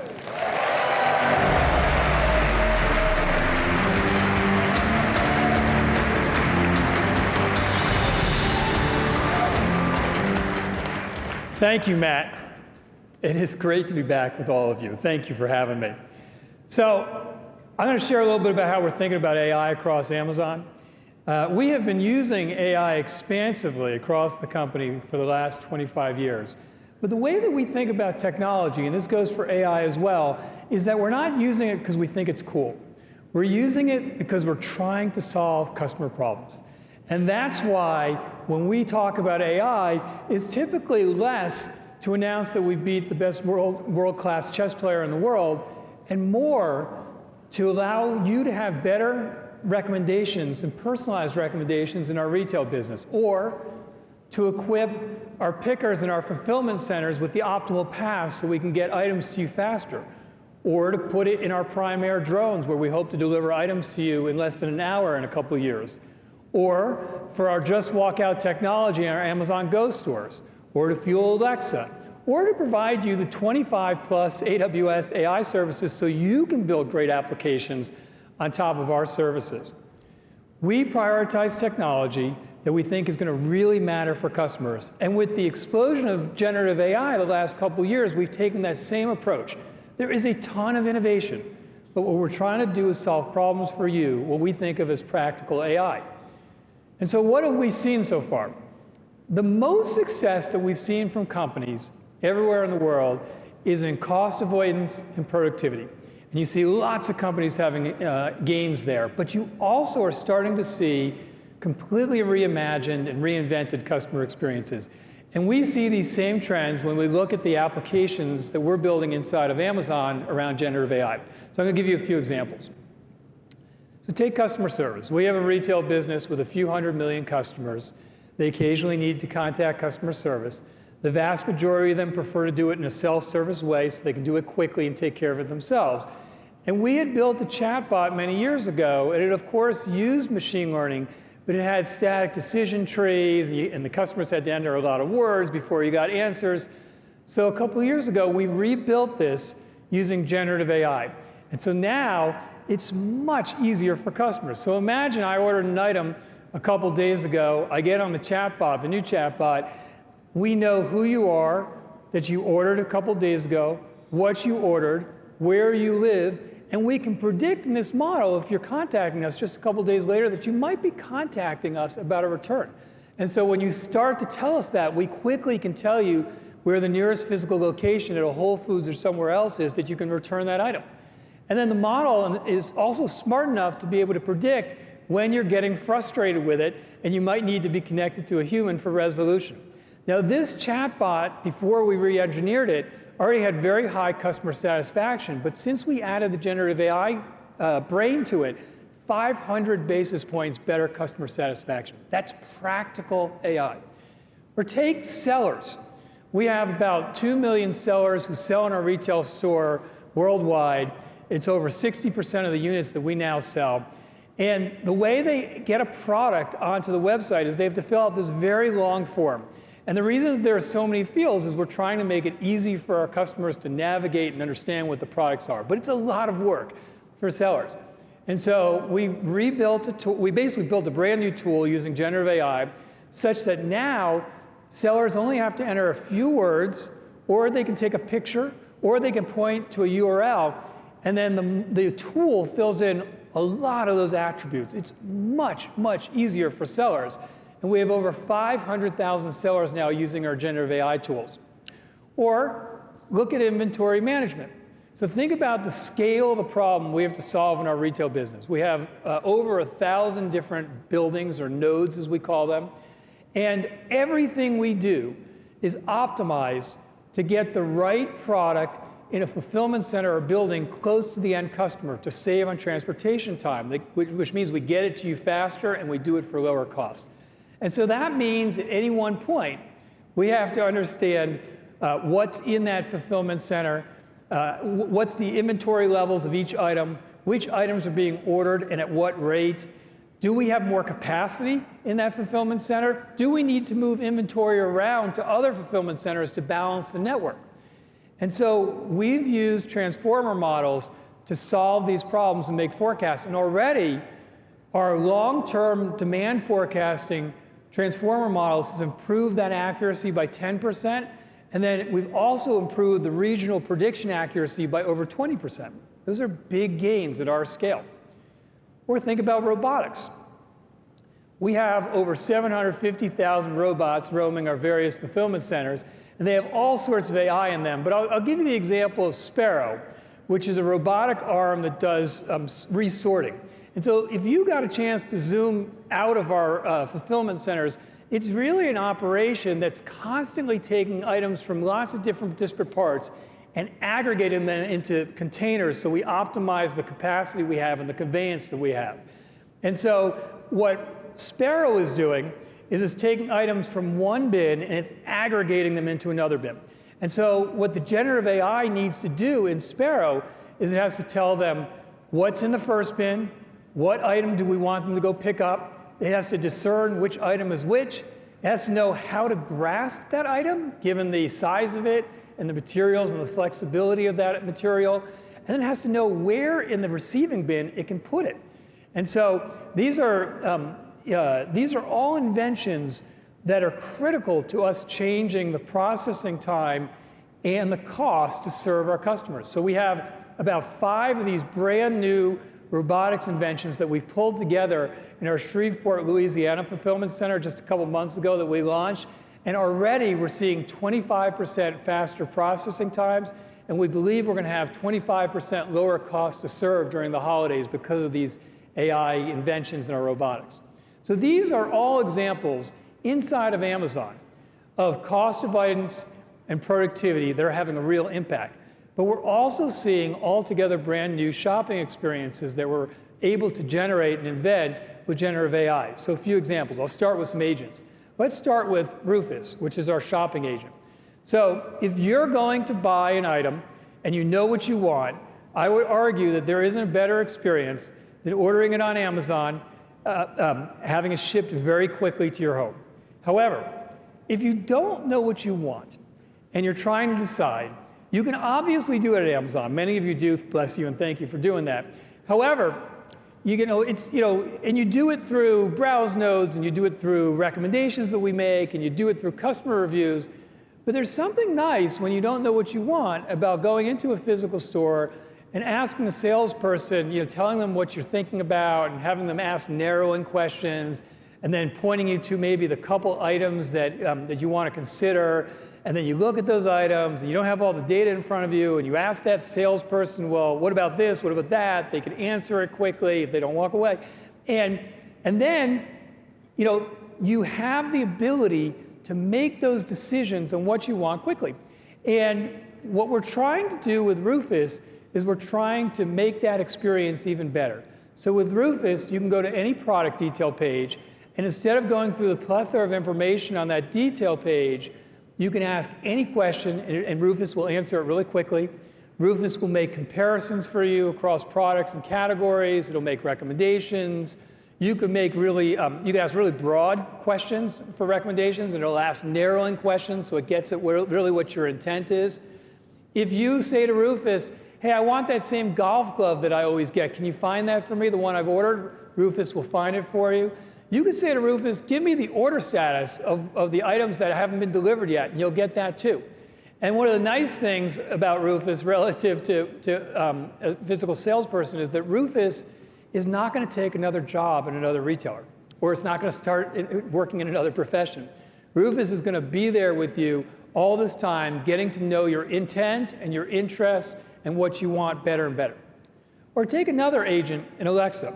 So when we started Alexa and we shared that our goal and our mission was to build the world's best personal assistant, a lot of people scoffed at that. And they scoffed at it because it's actually really broad surface area and it's hard to do. I think with the advent of large language models and generative AI, it's quite clear that this is going to exist. And I think if you look at Alexa, which has 500 million active nodes between all of the devices that we've sold and then the way people use this for entertainment and shopping and information and smart home, over 500 million active endpoints, we have a real chance with Alexa to be the leader here. Now, we are in the process right now of re-architecting the brains of Alexa with multiple foundation models.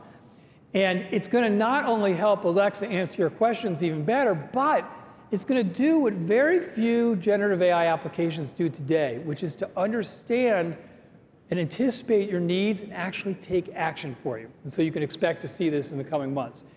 Now, in addition to agents, there's a whole bunch of new features that we're able to build with generative AI, which are leading to very different customer experiences. I'll give you a few of these. There's a feature we have called Amazon Lens. So let's say that you're at a friend's house and you see a planter they have that you admire, because this happens to me very often. And you want to know where that planter is from, and you ask your friend, and the friend doesn't know. What you can do today is you can plug into a search engine like Amazon or somewhere else, planter, hanging, macrame. Maybe you'll get a decent answer, probably not. Instead, you can use Amazon Lens, and you can take a picture of that item. And what Amazon Lens is doing is it's using computer vision and then a multimodal model underneath it to do a search query that leads you right to the right search result on Amazon where you can buy it easily. It's really magical and cool. Or take sizing. We have all had this experience where we're buying a shirt and you don't really know if that brand runs large or small, whether you'd be a medium or large in that shirt. What we've done is we built a large language model that takes all the sizing relationships between the many, many brands that we have and compare which ones run like each other, which ones run larger or smaller. And then we're able to look for customers what you've bought before. And when you're at a new brand, we can make the right recommendation for what size you really should order. Very handy, very practical. And then if you look at what we're doing in Prime Video, we have a very deep partnership with the NFL. We've built something together over the years called Next Gen Stats, and we collect 500 million data points every season. And then we've built AI models on top of that. And so you can see some of the features we've built. We've built something called Defensive Alerts, which shows you which defensive player might blitz the quarterback, puts a circle around it, changes the viewing experience. Or we can look at different formations and sets and detect where the defense may be vulnerable. And so we have a defensive vulnerability feature where we can highlight for viewers where the offense should attack. These change the experience for fans. And so these are, by the way, just a few of the almost 1,000 generative AI applications that we are either building or have built inside of Amazon. And we have obviously learned a lot of lessons along the way. And I thought I'd just share a few of those with you, just 3 right now. First is that as you get to scale in generative AI applications, the cost of compute really matters. And all of our generative AI applications around the world, all of us, it's primarily been built with one chip in that compute. And people are very hungry for better price performance. And that's why people are so excited about Trainium2, as Matt was talking about earlier. Number 2, it's actually quite difficult to build a really good generative AI application. It's about, you need a good model, but it's not just the model. In addition to the model, you have to have the right guardrails, and you have to have the right fluency of the messaging, and you have to have the right UI, and you have to have the right latency, or it's a really slow, laggy experience, and you have to have the right cost structure. And I think a lot of times what happens as you build these apps is you use a great model, you do a little bit of work, and you think, I have a great generative AI app, and it turns out that you're really only about 70% of the way there. And the reality is, customers don't take kindly to apps that have 30% wonkiness. And then the third thing I would say is that I have been surprised with all of the internal building inside of Amazon with the diversity of the models being used. We gave our builders freedom to pick what they want to do. And I figured that almost everybody would end up using Anthropic's Claude models because they're the very best performing models in the world, and have been for the last year or so.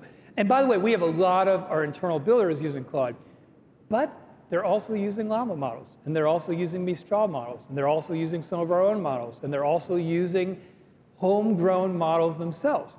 And so this kind of surprised us, but in some ways, as I think about it, it doesn't surprise us, because we keep learning the same lesson over and over and over again, which is that there is never going to be one tool to rule the world. It's not the case in databases. We've been talking about this for 10 years. People use lots of different relational databases or non-relational databases. It's not the case in analytics. I remember 6-7 years ago being on stage, and we were talking about how everybody thought that TensorFlow was going to be the one AI framework. And we kept saying there are going to be a lot of them, and there were. And it turns out that PyTorch ended up being the most popular one. And the same is going to be true for models. And we see this internally. What we've noticed as we've been building all these applications is that our internal builders have been asking for all sorts of things from our teams that are building models. They want better latency. They want lower cost. They want the ability to do fine-tuning. They want the ability to better orchestrate across their different knowledge bases to be able to ground their data. They want to take lots of automated orchestrated actions, or what people call agentic behavior. They want better image and video. They want a whole bunch of things. And we share that feedback with our model provider partners, and they're very receptive, but they're busy. I mean, you guys want a lot. There's a lot to do. And so it's one of the reasons why we have continued to work on our own frontier models. And those frontier models have made a tremendous amount of progress over the last 4 to 5 months. And we figured if we were finding value out of them, you would probably find value out of them. So I'm excited to share and announce the launch of Amazon Nova, which are our new state-of-the-art foundation models that deliver frontier intelligence and industry-leading price performance. So in this intelligence set of models, there are 4 flavors. The first is Micro, which is a text-only model, which means you feed it text and it outputs text. It's laser fast, very cost-effective, and our internal builders are really enjoying it for a lot of their simple tasks. And then we have 3 flavors of multimodal models. And so multimodal models, you can input text or image or video, and you output text. And so each of these are in ascending order of size and intelligence. The Micro, Lite, and Pro models are generally available today. The Premier model will be available in the Q1 timeframe. So I'm going to share a few benchmarks. I'll just say that we used external published benchmarks whenever we could, and when they weren't available, We did it ourselves. We published the methodology on our website, so you can try and replicate it if you like. So I'll just share some of the benchmarks. So on the micro model, you can see it is a very competitive model. If you look at the raw numbers relative to the leading models in this class, Llama and Google's Gemini, on the raw numbers, it benchmarks better on all the variables versus Llama and 12 of 13 versus Gemini. But if you do statistical significance testing, which we did, we just took all the numbers that were overlapping in the 95% confidence interval, and we called those equal. So if you look at that way, which I will moving forward, you can see that we are equal or better on all the benchmarks compared to Llama and Gemini in this class of models. If I look at the light model, it's a very similar story, very competitive. If you compare Nova Lite to OpenAI's GPT-4o Mini, you can see that we're equal or better on 17 of the 19 benchmarks, equal or better on 17 of the 21 benchmarks versus Gemini, and then equal or better on Haiku 3.5 on 10 of the 12 benchmarks. Haiku isn't doing images or video yet, so we couldn't benchmark on as many dimensions. But again, a very competitive model. And then if you look at Pro, same story. If you compare it to GPT-4o, it's equal or better on 17 of the 20 benchmarks. It's equal or better on 16 of the 21 benchmarks versus Gemini. The very best model in this class of models is Sonnet V2 3.5. But even here, you can see that our Pro model is equal or better on about half of those. And on the ones that are not, it's very competitive. And you're going to like the cost and the latency characteristics here. And then our Premier model, which will be our largest multimodal model, will be available in the Q1 timeframe. Now, so that's 4 very competitive, compelling intelligence models. But there are some other things that I think you're going to really like about these models. First, they're really cost effective. They're about 75% less expensive than the other leading models in Bedrock. 2, they are fast. They're the fastest models that you'll see with respect to latency. We'll also make the Nova models available in the SKU that Peter was talking about last night, and the latency optimized inference SKU as well. They're very fast. And then they're not just integrated, they're just not in Bedrock, but they're integrated deeply with all the features in Bedrock that any model provider can use. It's just that this team took the time to do them. And so that means that you get fine-tuning. Increasingly, a lot of our app builders for generative AI, they want to do fine-tuning with labeled examples to make the applications perform better. You'll also be, the Nova models are also integrated with the distillation feature that Matt just talked about, so you can infuse intelligence of bigger models into smaller models that are more cost-effective and lower latency. It's deeply integrated in Bedrock's knowledge bases so that you can use RAG to ground your answers in your own data. And then also, we have optimized these models to work with the proprietary systems and APIs so that you can actually do multiple orchestrated automatic steps, agentic behavior, much more easily with these models. So I think these are very compelling. I'm looking forward to taking a shot at them and using them. Now, customers want to actually do more around generative AI than just with outputs that are text. They also have a lot of needs around images and around video. And there's lots of examples of it, but simple ones are advertising or marketing or trading materials. And so we've worked hard. You know, it's expensive. There aren't a lot of options out here. They're not easy to do yourself. And we've worked hard on this problem. And I'm excited to announce 2 more models for you. First is Amazon Nova Canvas, which is our state-of-the-art image generation model.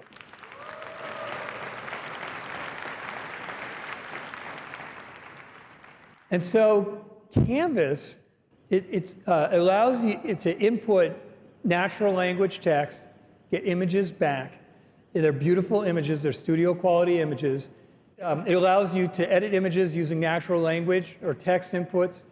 It gives you controls for color scheme and layout. It has a number of built-in controls for responsible use of AI, including watermarking for traceability, as well as content moderation to limit the generation of harmful content. And we benchmarked this as well. We tried to benchmark it versus some of the other state-of-the-art players in this space. In this case, we picked, typically what people consider the two leaders here, which are, you'll see DALL-E 3 and Stable Diffusion 3.5. And we benchmarked on the two variables that matter most, which is image quality and instruction following. And you can see that Canvas outperforms both of them on both those dimensions. We also did a human evaluation where you saw similar types of results. So this is a compelling model. And then, of course, we also want to allow you to have it be easy to generate video. And so we're excited to announce the launch of Amazon Nova Real, which is our state-of-the-art video generation model. So again, with Real, it's studio quality video. It's really stunning videos that you can create. It gives you full control of the camera, lets you have motion control, lets you do panning, it lets you do 360-degree rotation and zoom. It also has built-in AI controls for safe AI, including watermarking and content moderation. We'll launch it with the ability to do 6-second videos, which works really well for a lot of marketing and advertising, on its way up to 2-minute videos in the next few months. We benchmarked this as well. There aren't really many video generation services that have an API, and then none of them have automated benchmarks. So we just took one of the, we benchmarked with human evaluation versus one of the leaders here in Runway, and you're going to see again that Real benchmarks very favorably relative to others. So that's 6 new frontier models for you. What's going to be next for us in Nova? Well, the first thing is the team is going to be working really hard over the next year on the 2nd generation of these models. But I also have a couple things that I thought I'd give you a sneak peek into. The first is that in the Q1 timeframe, we anticipate giving you a speech-to-speech model, which will allow you to input speech and get speech back very fluent, very fast.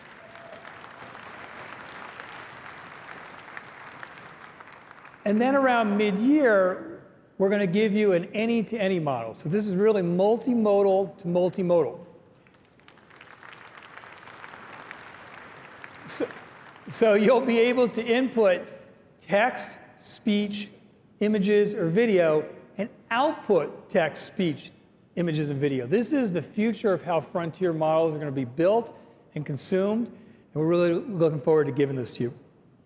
So you may be asking yourself, how should I think about AWS's model strategy? They have very deep partnerships with a number of model providers. They have some of their own models now. And the way I would tell you to think about it is the way that we always provide you selection in everything we do, which is that we are going to give you the broadest and best functionality you can find anywhere. And what that's going to mean is it's going to mean choice. The reality is that all of you are going to use different models for different reasons at different times, which, by the way, is the way the real world works. Human beings don't go to one human being for expertise in every single area. You have different human beings who are great at different things. You're going to sometimes be optimizing for coding, sometimes for math, sometimes for integration with RAG, sometimes for agentic needs, sometimes for lower latency, sometimes for cost, most of the time for some combination of these. And at AWS, we are going to give you the very best combination of all of these, as we always do. And we think we've added some pretty interesting models to the mix today, but the great thing is that all of these models are available for you in Bedrock, and you can use them in whatever combination you want, and you can experiment, and you can change over time, and we will give you that selection and that choice today as well as in the future. So with that, I will say, have at it, giddy up, and back to Matt. Thank you.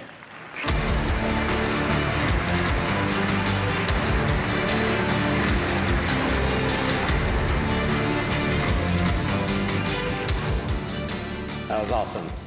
Thank you, Andy. It's so fun to have him back at reInvent. Thanks so much. And it's fun to share a number of the things that Amazon's doing, but also about the Nova models. And I'm sure many of you are excited to get out there and try many of those Nova models.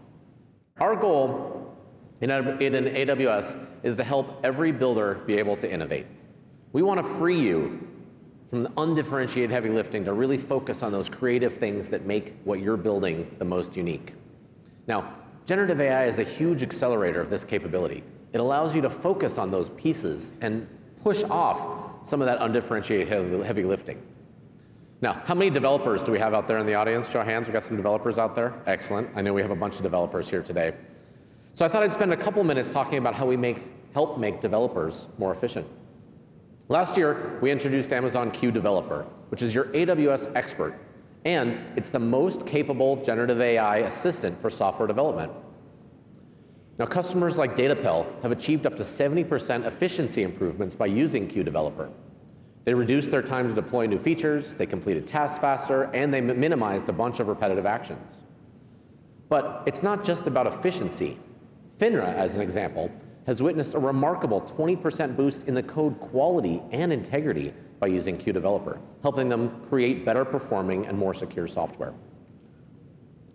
Now, when we first launched, our goal was to deliver a great coding assistant with Q Developer. And we did just that. In fact, Q has the highest reported acceptance rate of any multi-line coding assistant out there in the market today.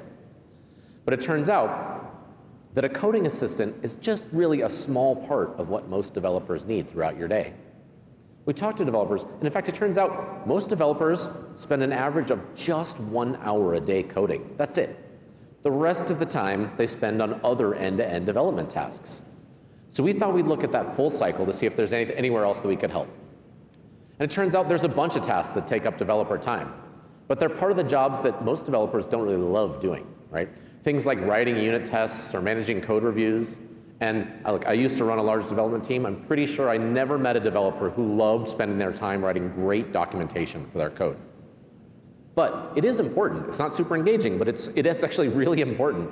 It's tedious, it's time consuming, but it's critical. And it's one of those things you don't want to skip. Unfortunately, because it's not that fun, sometimes people paper it over and don't do a great job. So today, I'm really excited to announce 3 new autonomous agents as part of Q Developer that can help. Announcing Q autonomous agents for generating unit tests, documentation, and code reviews.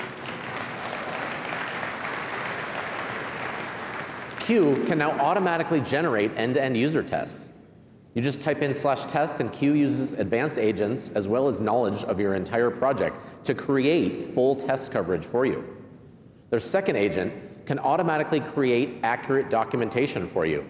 The interesting thing is, it's not just new code.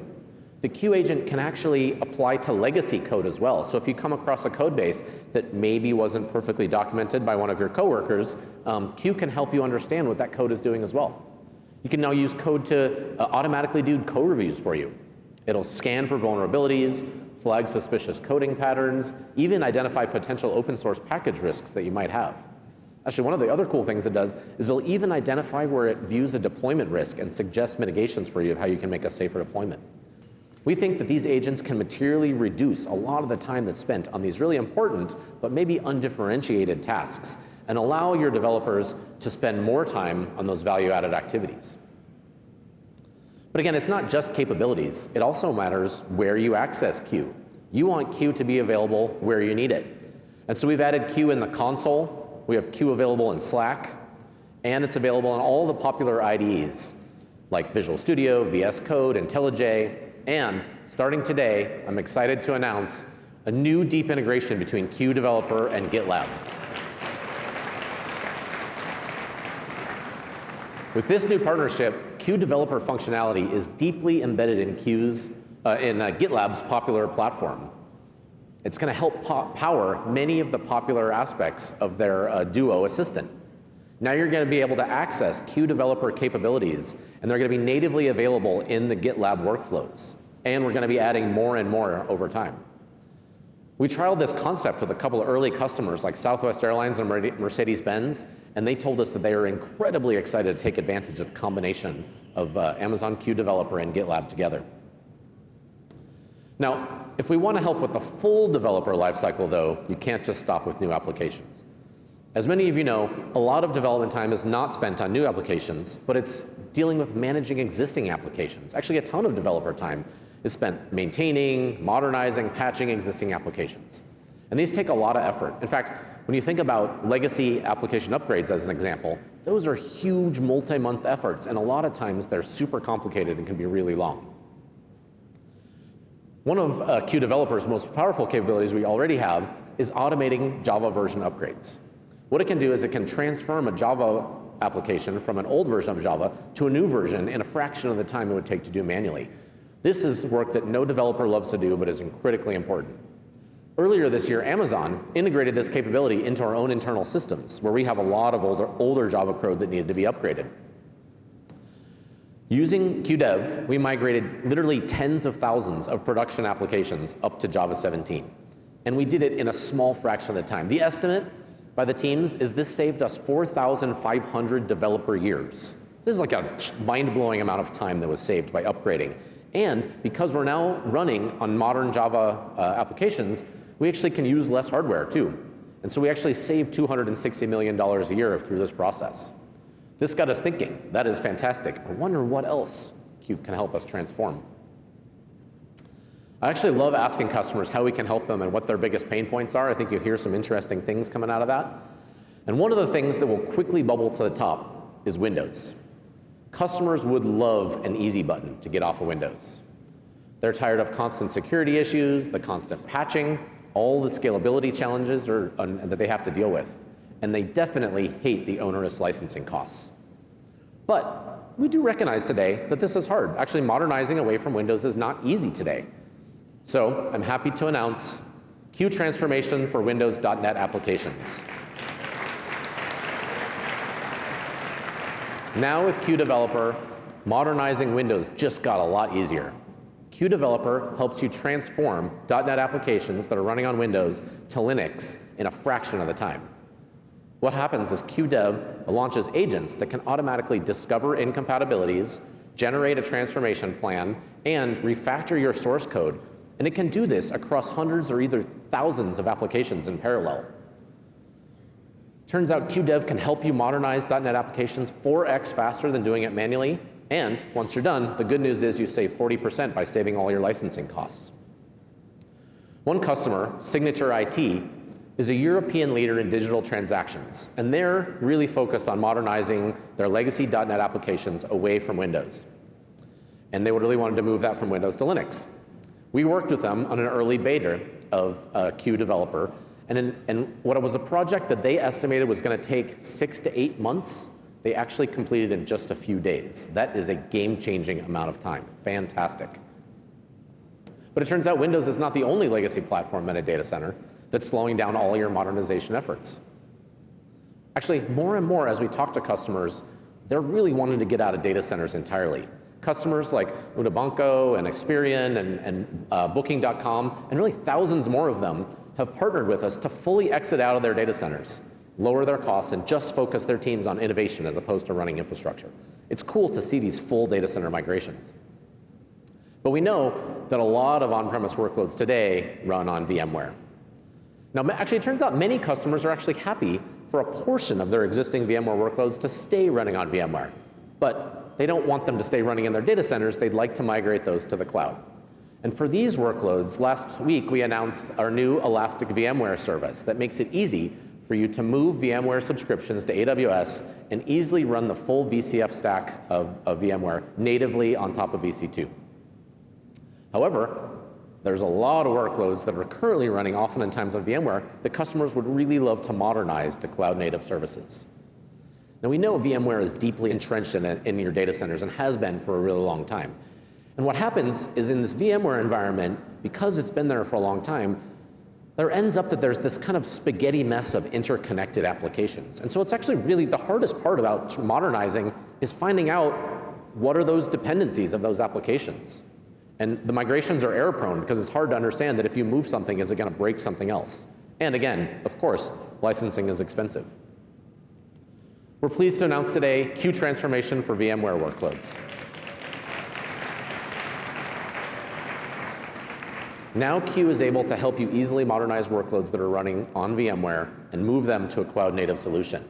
What happens is, and the biggest value here is Q automatically identifies all your application dependencies, and it generates this migration plan for you, which really reduces a ton of the migration time and significantly reduces your risk. It then also launches agents that can convert your on-premise VMware network configurations into modern AWS equivalents. This takes what used to be months and months of work into hours to weeks. Now, really, I wanted to quickly touch base. We did Windows, we did VMware, but there's one complex system that's by far the most difficult to migrate to the cloud, and that's the mainframe. Even just the effort, actually, it turns out when we talk to customers, just the effort of trying to analyze and document and plan mainframe modernization is often too much. People give up, it's too hard. It can just be overwhelming. Turns out, Q is really good and can help with this too. Today, announcing Q transformation for mainframe. Q has a number of agents that can help you streamline this complex workflow. It can do code analysis for you, it can do planning, refactor your applications, and actually, just like I talked about before, most of mainframe code is not very well documented. People have millions of lines of COBOL code, and they have no idea what it does. Q can actually take that legacy code and build real-time documentation that lets you know what this does. Really cool and super helpful in understanding which of those applications you want to modernize. Now, most customers that you talk to will tell you that their mainframe migration, they estimate, will probably take 3 to 5 years. I don't know about you, but planning a project for 3 to 5 years is nearly impossible. A lot of time they just don't get done. But now, and by the way, I wish I could stand up here and tell you that I'm going to make mainframe migrations one click. We're not quite there yet, and that's not really possible yet. But based on early customer feedback and internal testing, we think that Q can actually turn what was going to be a multi-year effort into like a multi-quarter effort, cutting by more than 50% the time to migrate mainframes. Super big. If you can take a multi-year effort and bring it down to a couple of quarters, that's something that people can really get their heads around, and customers are incredibly excited about this. All right, the last part of the dev cycle that we haven't talked about yet is operations. Now, we all know that operations are a critical part of running software services today. And we hear from customers that when they're managing their AWS environment, they spend a lot of time sifting through CloudWatch graphs and logs, trying to understand what's happening in that AWS environment. So today, I'm happy to announce a new capability in Q Developer, where Q can now make it easy to help investigate issues inside of your AWS environment.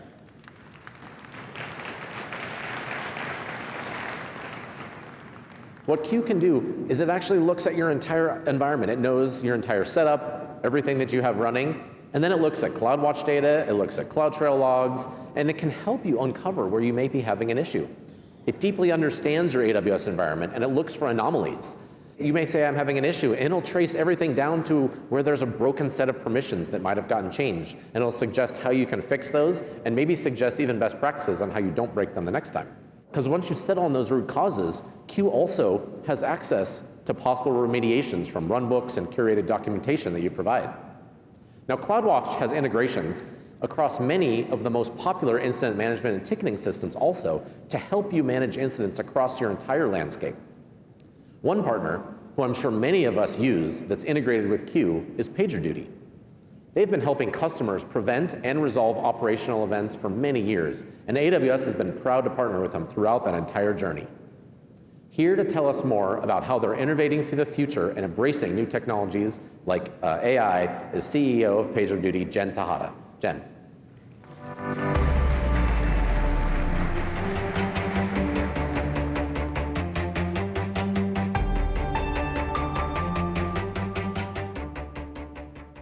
How are we doing? Thanks, Matt. It is so great to be here. So, who is PagerDuty? And no, we don't make any pagers. I usually launch into this history of DevOps, and it's a culture of accountability and ownership. I'm a real hit at cocktail parties.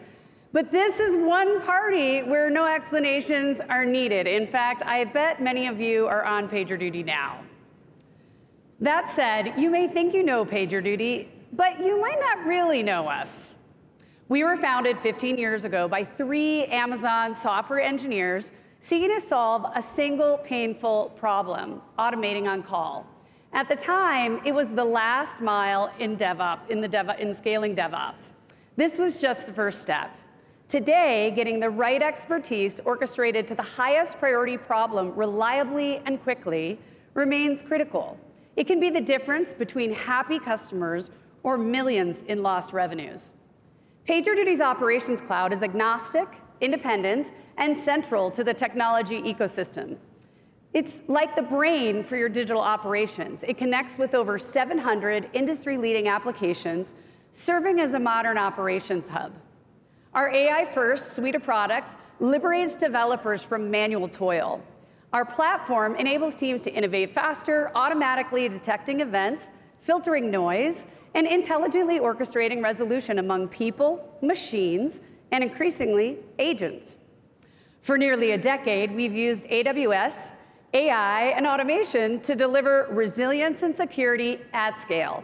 Our SLAs go beyond app availability to data transit, and we've never, ever had a maintenance window. Incident management and operations more broadly are time-sensitive, unstructured, and mission-critical, making them fertile ground for AI and automation. We've applied that insight to operations, turning every PagerDuty interaction into an opportunity for smarter decisions, faster resolution, and more resilient services. While shifting left, you can also scale up to the right of the operations maturity curve. Our foundational data model ingests billions of events and millions of incident workflows underpinned by 15 years experience serving responders to increasingly take that high-cost toil off your hands. Today, over 2/3 of the Fortune 100 and half of the Fortune 500 rely on PagerDuty, as well as a number of the most innovative generative AI natives.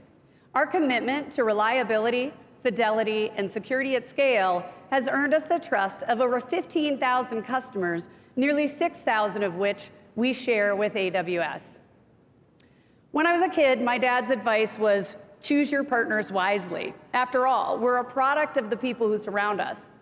Building PagerDuty on AWS and partnering with them to co-innovate was one of the best business decisions we've ever made, not the least of which because the AWS community is our community. You're our kind of people. With AWS, we've instantiated high availability and resilience without sacrificing efficiency and effectiveness, maintaining high gross margins above 80% as we scale. And we've done so with the help of many AWS building blocks like Amazon S3, EventBridge, and Lambda. So it was natural to work with AWS in harnessing generative AI to supercharge your resilient infrastructure and applications. Here's how it works. Imagine you build consumer apps for a global bank. It's late Sunday when you receive a PagerDuty alert. Customers are reporting login issues. Your manager texts you a photo of it going viral on social media. You know from experience that this could quickly devolve into chaos. Multiple Slack threads, emails, calls, way too many people on bridges, and maybe a few war rooms across different continents. Hours of stress, trial and error, a sleepless night. Many of us have been there. But with the PagerDuty's Operations Cloud, things can be different. You open a single integrated Slack chat with your small team of experts. PagerDuty Advance, our generative AI assistant, built using Amazon Bedrock and Anthropic Claude, answers diagnostic questions like, what's the customer impact? What's changed? The PagerDuty Operations Cloud provides real-time visibility across all types of telemetry, including cloud, application infrastructure, and security events, and it instantly identifies a routine third-party update as the likely culprit. But it doesn't stop there. PagerDuty Advance proactively suggests the best next step. With a click of a button, you deploy an automated runbook that rolls back the update and restores the service. Whew. In seconds, our AI assistant also drafts an exec-ready status update to keep your internal and external stakeholders informed, saving time when time is of the essence. Your customer service team is in lockstep, and they're able to follow and engage with PagerDuty within their Salesforce environment. And users are automatically updated that the issue has been resolved. Now customers are able to log in, but when they review their banking accounts, many of them are startled to find zeros. This is a more complex issue than it initially seemed. So it's clear you need a lot more context, and it's also clear that time is not on your side. Let's face it, the math is not on your side either. Major incidents are up 43% over last year, costing nearly $1 million on average. So you don't have a lot of time to search around for people and information and send emails and raise tickets, and support cases are now skyrocketing. Your boss is texting again, now about compliance, contractual obligations, and then the issue hits the news. Customer loyalty, reputation, even your company's right to do business are now all at stake. High priority incidents often impact several distributed development teams and a variety of owned and third-party applications and infrastructure services. So it's very time-consuming to find the right resources to fix the issue. That's why today we're proud to announce the combined power of PagerDuty Advance and Amazon Q together for the first time. With PagerDuty Advance integrated Amazon Q, everything you need is right at your fingertips. From identifying contributing factors to diagnostics, the data you shared with Q is available for you in a safe and secure environment the moment that you need it. The PagerDuty Advance unified user experience built on Bedrock and Claude and integrated into Q means less time lost to incidents and more time for building. Trust is earned over years, but it can be lost in seconds. Generative AI and automation are powerful accelerators, but we do need safeguards. And that's why PagerDuty leverages Amazon Bedrock Guardrails. Guardrails helps protect against hallucinations, blocks undesired topics, and minimizes harmful content. And in addition to helping you manage incidents caused by AI and agents, we can also help you reinforce your responsible AI policies. The potential of AI is undeniable. With disruption comes both opportunity and responsibility. AWS and PagerDuty are dedicated to putting AI to work in innovative ways while never losing sight of what got us here, earning your trust through innovation, scalability, and reliability. Together, we're paving the way for a more secure and more resilient and bright future. Thank you.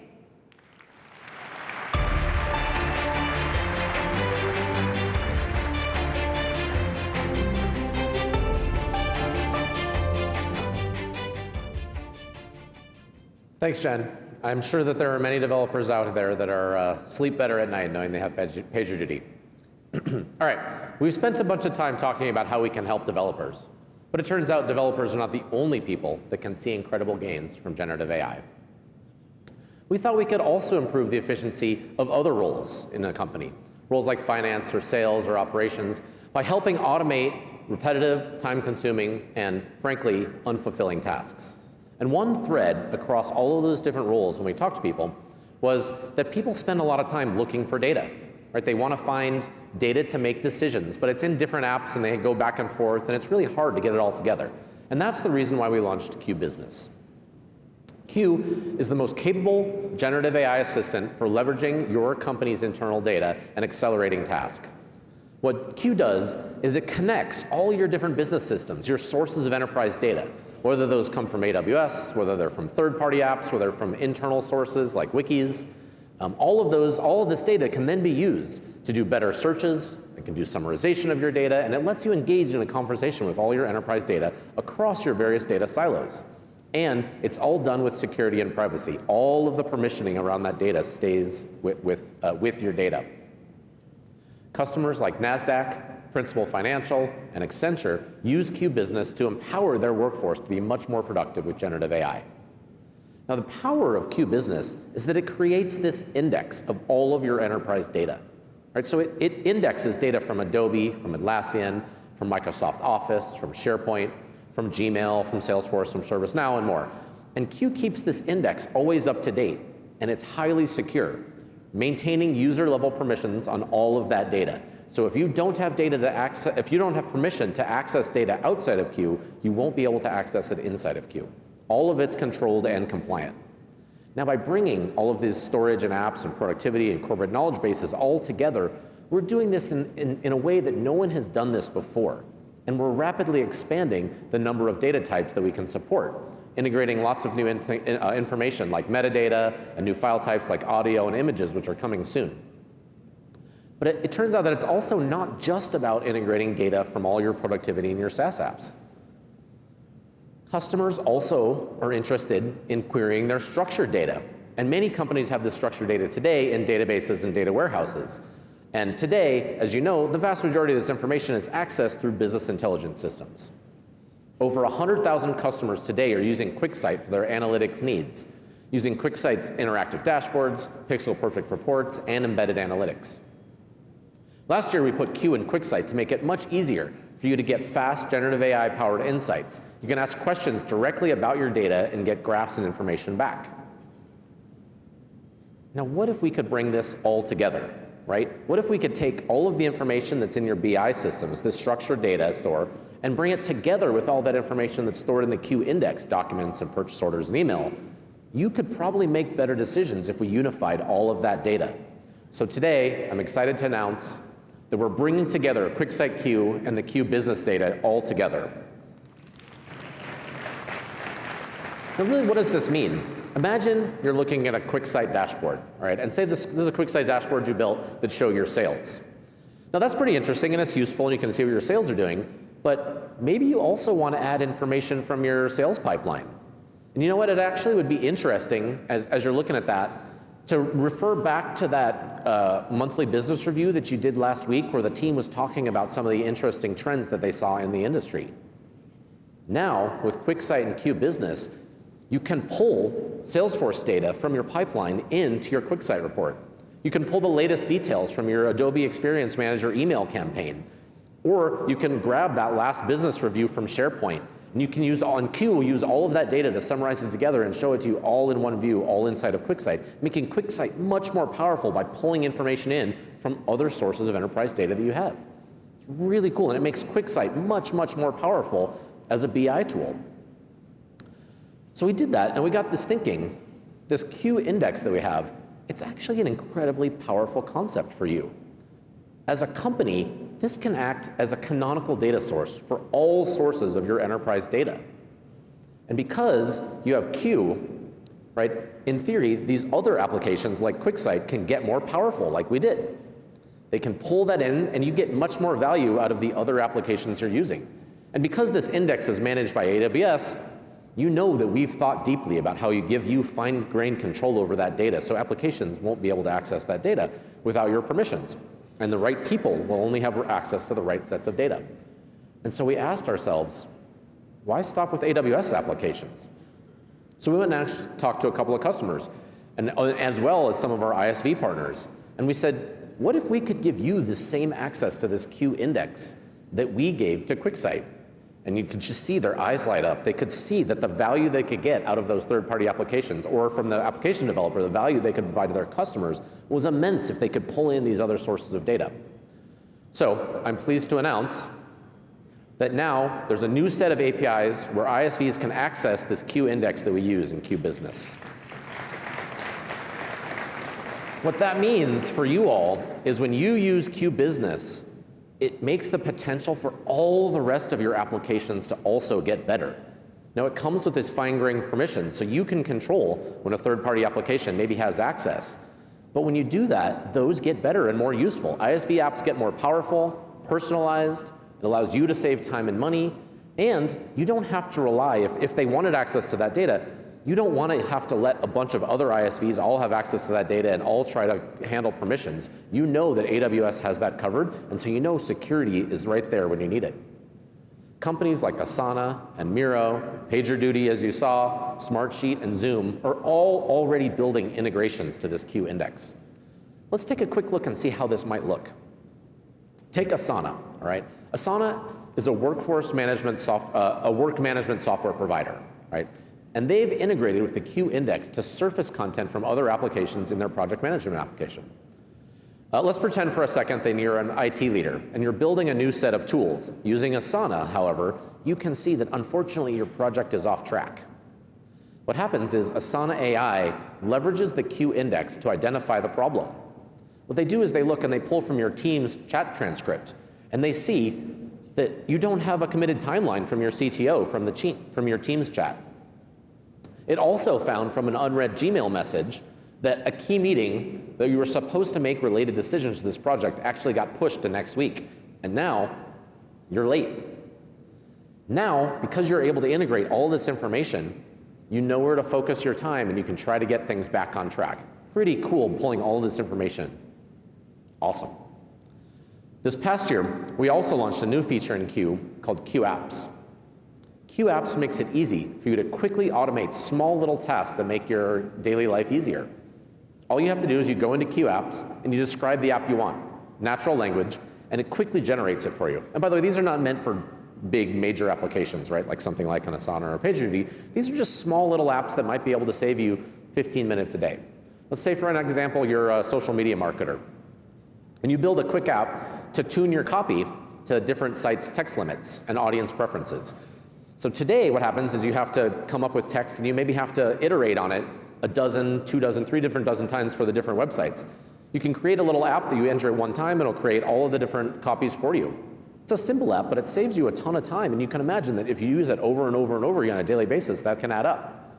We see customers making hundreds and hundreds of these apps all of the time. And sometimes they actually can have a pretty big impact. Volkswagen is currently upgrading to a new HR information system. And like many large corporations, they saw that they had over 4,000 different job codes alone in North America. And they were trying to consolidate those down to a few dozen standardized job codes. Someone on the team built a Q app to do this. And it was so helpful, they actually rolled it out to the whole team. And now they can save over 100,000 hours worldwide by using this capability next year. What a win, all from an app that took about 5 to 10 minutes to create by someone on their desktop. So if Q can help automate just these simple little workflows, we thought maybe it could help with complex ones too.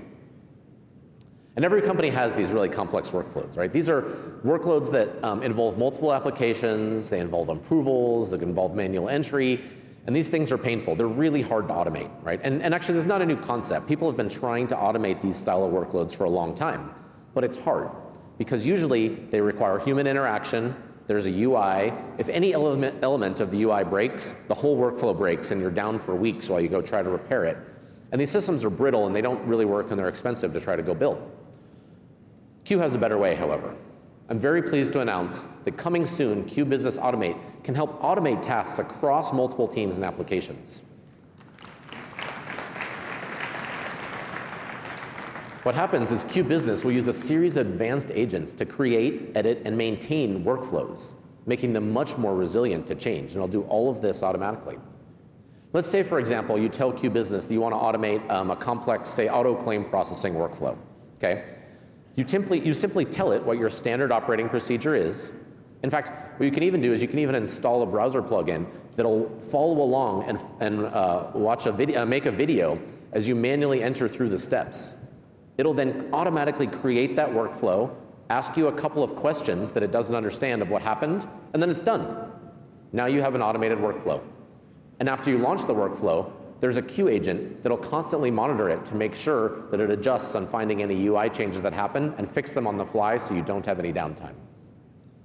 Previously, this would have taken weeks or months to do, and it's something you can now do in minutes. We think that we're only at the beginning of the automation that Q Business is going to help you all do, and we think it's going to be really impactful for saving time for a lot of these really tedious tasks. Now, let's hear from another startup company that's building on AWS and is taking automation to a whole new level. Our preconceived notion of robots is that they lack some empathy, they lack some interactivity. I don't think it has to be that way. At Cobot, we see a future where robots are helping in every sector. The robots have to behave in a very predictable way. The sensing, the perception, the software, so it's connected all the way from the cloud down to the physical actuation of the wheels. Proxy is designed to take on these material movement tasks, to take on moving boxes, totes, and carts. It can move up to 1,500-pound parts. And yet, it's a friendly robot. It's not an industrial machine. It's not a forklift. With the advances in AI, with the advances in large language models, we have that ability to have that much more empathetic interaction.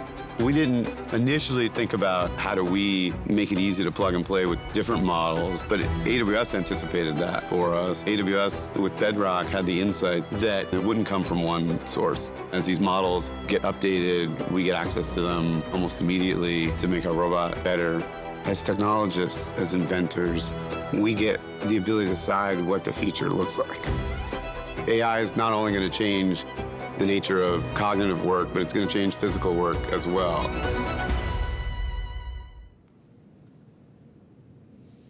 All right. That is super impressive, Brad. Those robots are awesome. Thank you for sharing. All right. There's one area that we haven't touched on yet today, and that's analytics. In AWS, we have the broadest and deepest set of purpose-built analytics services. We have services for data warehousing, data processing, search analytics, streaming analytics, business intelligence, and more. And just to highlight a few of these, Redshift is our cloud-native data warehouse. It gives you industry-leading price performance. It's used by tens of thousands of customers today, and Redshift processes exabytes of data every single day. We have EMR, which is our petabyte-scale big data processing service, and it delivers 3.9 times the performance that you get from open source Spark. We have OpenSearch, which gives you everything from log analytics to vector search. It's a very flexible service. And there's tens of thousands of active customers using OpenSearch, with hundreds of thousands of clusters supported and trillions of requests handled every month. AWS Glue is our serverless data integration service, which does hundreds of millions of data integration jobs every single month. And increasingly, we're seeing more and more customers start their analytics workflows with SageMaker. You heard this from Laurie about JPMC. We're seeing customers use SageMaker to process and prepare their data for ML workloads and ML-based analysis. And actually, this last point is super interesting. A lot of customers tell us that their analytics and their AI workloads are increasingly converging around a lot of the same data and a lot of the same workflows. It's actually changing how customers think about their analytics services. Because it turns out you don't just use analytics and AI tools in isolation anymore. In fact, a lot of customers are using their historical analytics data to train machine learning models, and increasingly, that same data they incorporate into their Gen AI applications. So many people are already using these services together. There's a FinServ customer that I was talking to recently that was building a real-time fraud detection system. And they were walking me through their architecture, and they said, look, here's what I do. I start with a homegrown data catalog. And it's for analysts to try to access the data that they need. And then they take that data and they load it into Redshift in their data warehouse.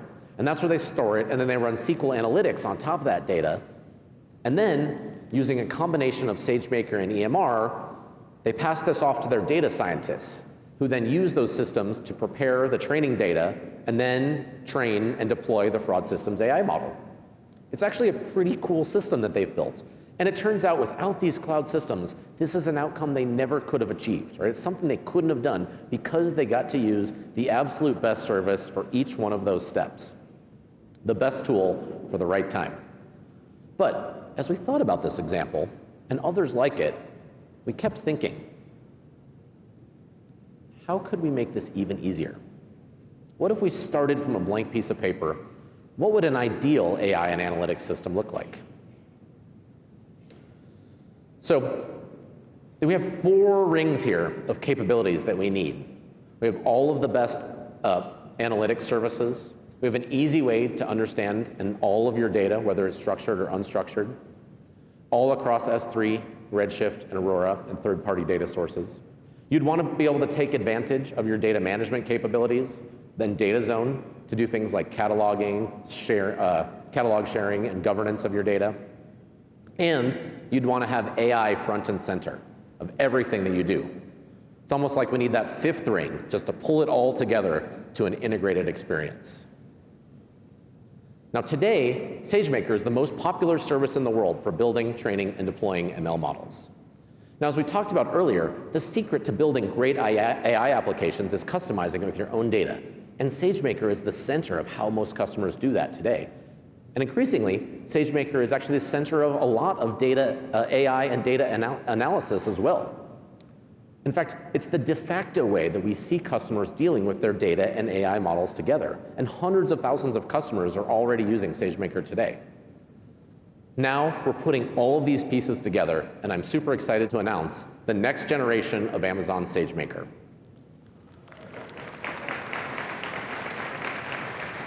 SageMaker is now the center of all of your data, analytics, and AI needs. What we're doing is we're taking the SageMaker that you all know and love and expanding it by integrating the most comprehensive set of data, analytics, and AI tools. Everything you need for fast analytics, data processing, search, data prep, AI model development, and generative AI, all with a single view of your enterprise data. As part of this, I'm also excited to announce the SageMaker Unified Studio. It's a single data and AI development environment available in preview today. It allows you to access all the data in your organization and act on it with the best tool for the job. It consolidates the functionality that analysts and data scientists use across a wide range of standalone studios in AWS today, standalone query editors, and a variety of visual tools, things like EMR and Glue and Redshift and Bedrock and all the existing SageMaker Studio capabilities. It allows you to create shared projects that include AI or analytics artifacts like notebooks or models, and allows your data scientists and your analysts and ML experts to all easily collaborate in the same integrated space. It also includes an integrated data catalog and governance capabilities, which allows it an easy way for you to apply security controls so that different users all across your organization can access the artifacts that they need, but only have the ones that they have permission to. So how do we do this? We first had to break down the data silos that we have. And as you know, this is multiple years in the making. We've been on a journey towards zero ETL future with this moment in mind. Zero ETL integrates all of your data between Aurora and RDS and DynamoDB and Redshift. And we also know, though, that a lot of your critical data, as we've talked about throughout the day, lives in powerful third-party applications, which makes it hard to use all of this data together because it's siloed. We wanted to make that easier as well. So today we're introducing Zero ETL for applications, a new capability that lets you analyze data stored across many of the most popular third-party SaaS applications, all without having to build and manage data pipelines.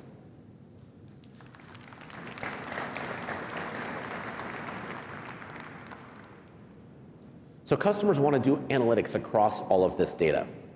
And as we announced earlier today, we have this new Iceberg capability in S3 that makes it much easier to query your S3 data lake. But you want a single interface across all of your data, whether it's Redshift structured data sources or S3 data lakes or other federated data sources. So I'm very excited today to announce in GA the Amazon SageMaker Lakehouse. It's a new Apache Iceberg compatible Lakehouse in SageMaker that provides a simple, unified access across all of these sources of data. You can easily work with all of your data right in the Unified Studio, or you can actually access your SageMaker Lakehouse directly from any third-party AI or analytics tool or query engine that supports Apache Iceberg APIs. You can query data no matter how or where it's physically stored, and for all of those use cases, whether analytics or ad hoc querying, processing, or data science or whatever, it's all through this consistent interface. And also, don't worry. SageMaker, that you know and love, still includes all of the existing AI capabilities that you've come to use. Things like data wrangling, human in the loop, ground truth, experiments, MLOps, and of course, HyperPod managed distributed training. We're now referring to this as SageMaker AI, and there's a ton of new launches that are happening in SageMaker AI that you'll hear about throughout the week. So let's bring it all back together. Remember that fraud detection use case that we started with? Let's see how we can improve that experience with the new Unified Studio and the new SageMaker. Now, your analysts and data scientists have access to a consolidated set of business data catalogs. They can now search for the relevant data that they need for their use case. In this example, let's say the data analyst wants to look for transactions. They can view details about the data, and they can subscribe to add it to their project. Next, they can open a query editor, which is natively involved in the unified UI. This query editor enables them to write SQL queries that they can run against Redshift or Athena, all without having to leave SageMaker. And they can then easily share this data set to the data scientists on their team to continue to work. All of these teams can then collaborate on this project, and then the data scientists jump in and start processing and preparing using data. They can use Spark, and then train machine learning models and detect fraud and deploy them using SageMaker AI, all from this single notebook. Everything in a single unified studio, all working together. And we're just getting started. Over the next year, we're going to be adding a ton new capabilities to the new SageMaker. Capabilities like AutoML, new low-code experiences, specialized AI service integration, stream processing and search, and access to more and more services and data with zero ETL, all in this single unified UI. And most importantly, you can get started today. Just sign into SageMaker and you can start building. All right, we've covered a ton today. From the very best building blocks to applications that allow you to multiply your impact and work. They make it easier to work with all of your data in the ways that you need to. And we've been innovating faster than ever before to give you, our customers, everything you need to build whatever you can imagine. And I'll tell you, I have never been as excited as I am today about the future. We are at a seminal point. The amount of innovation that we're seeing out there is really incredible out there in the world. And I don't just mean the innovation that's coming from AWS. I'm really excited about the innovation that we're seeing from customers, from partners, from enterprises, from incredible startups like the ones we heard from today. There has never been a better time to be innovating, and you've never had access to such a rich set of capable tools to help you do it. Please take the opportunity this week to learn from everyone that's here. There's a ton of great content and great people to learn from. Thanks so much and enjoy reInvent.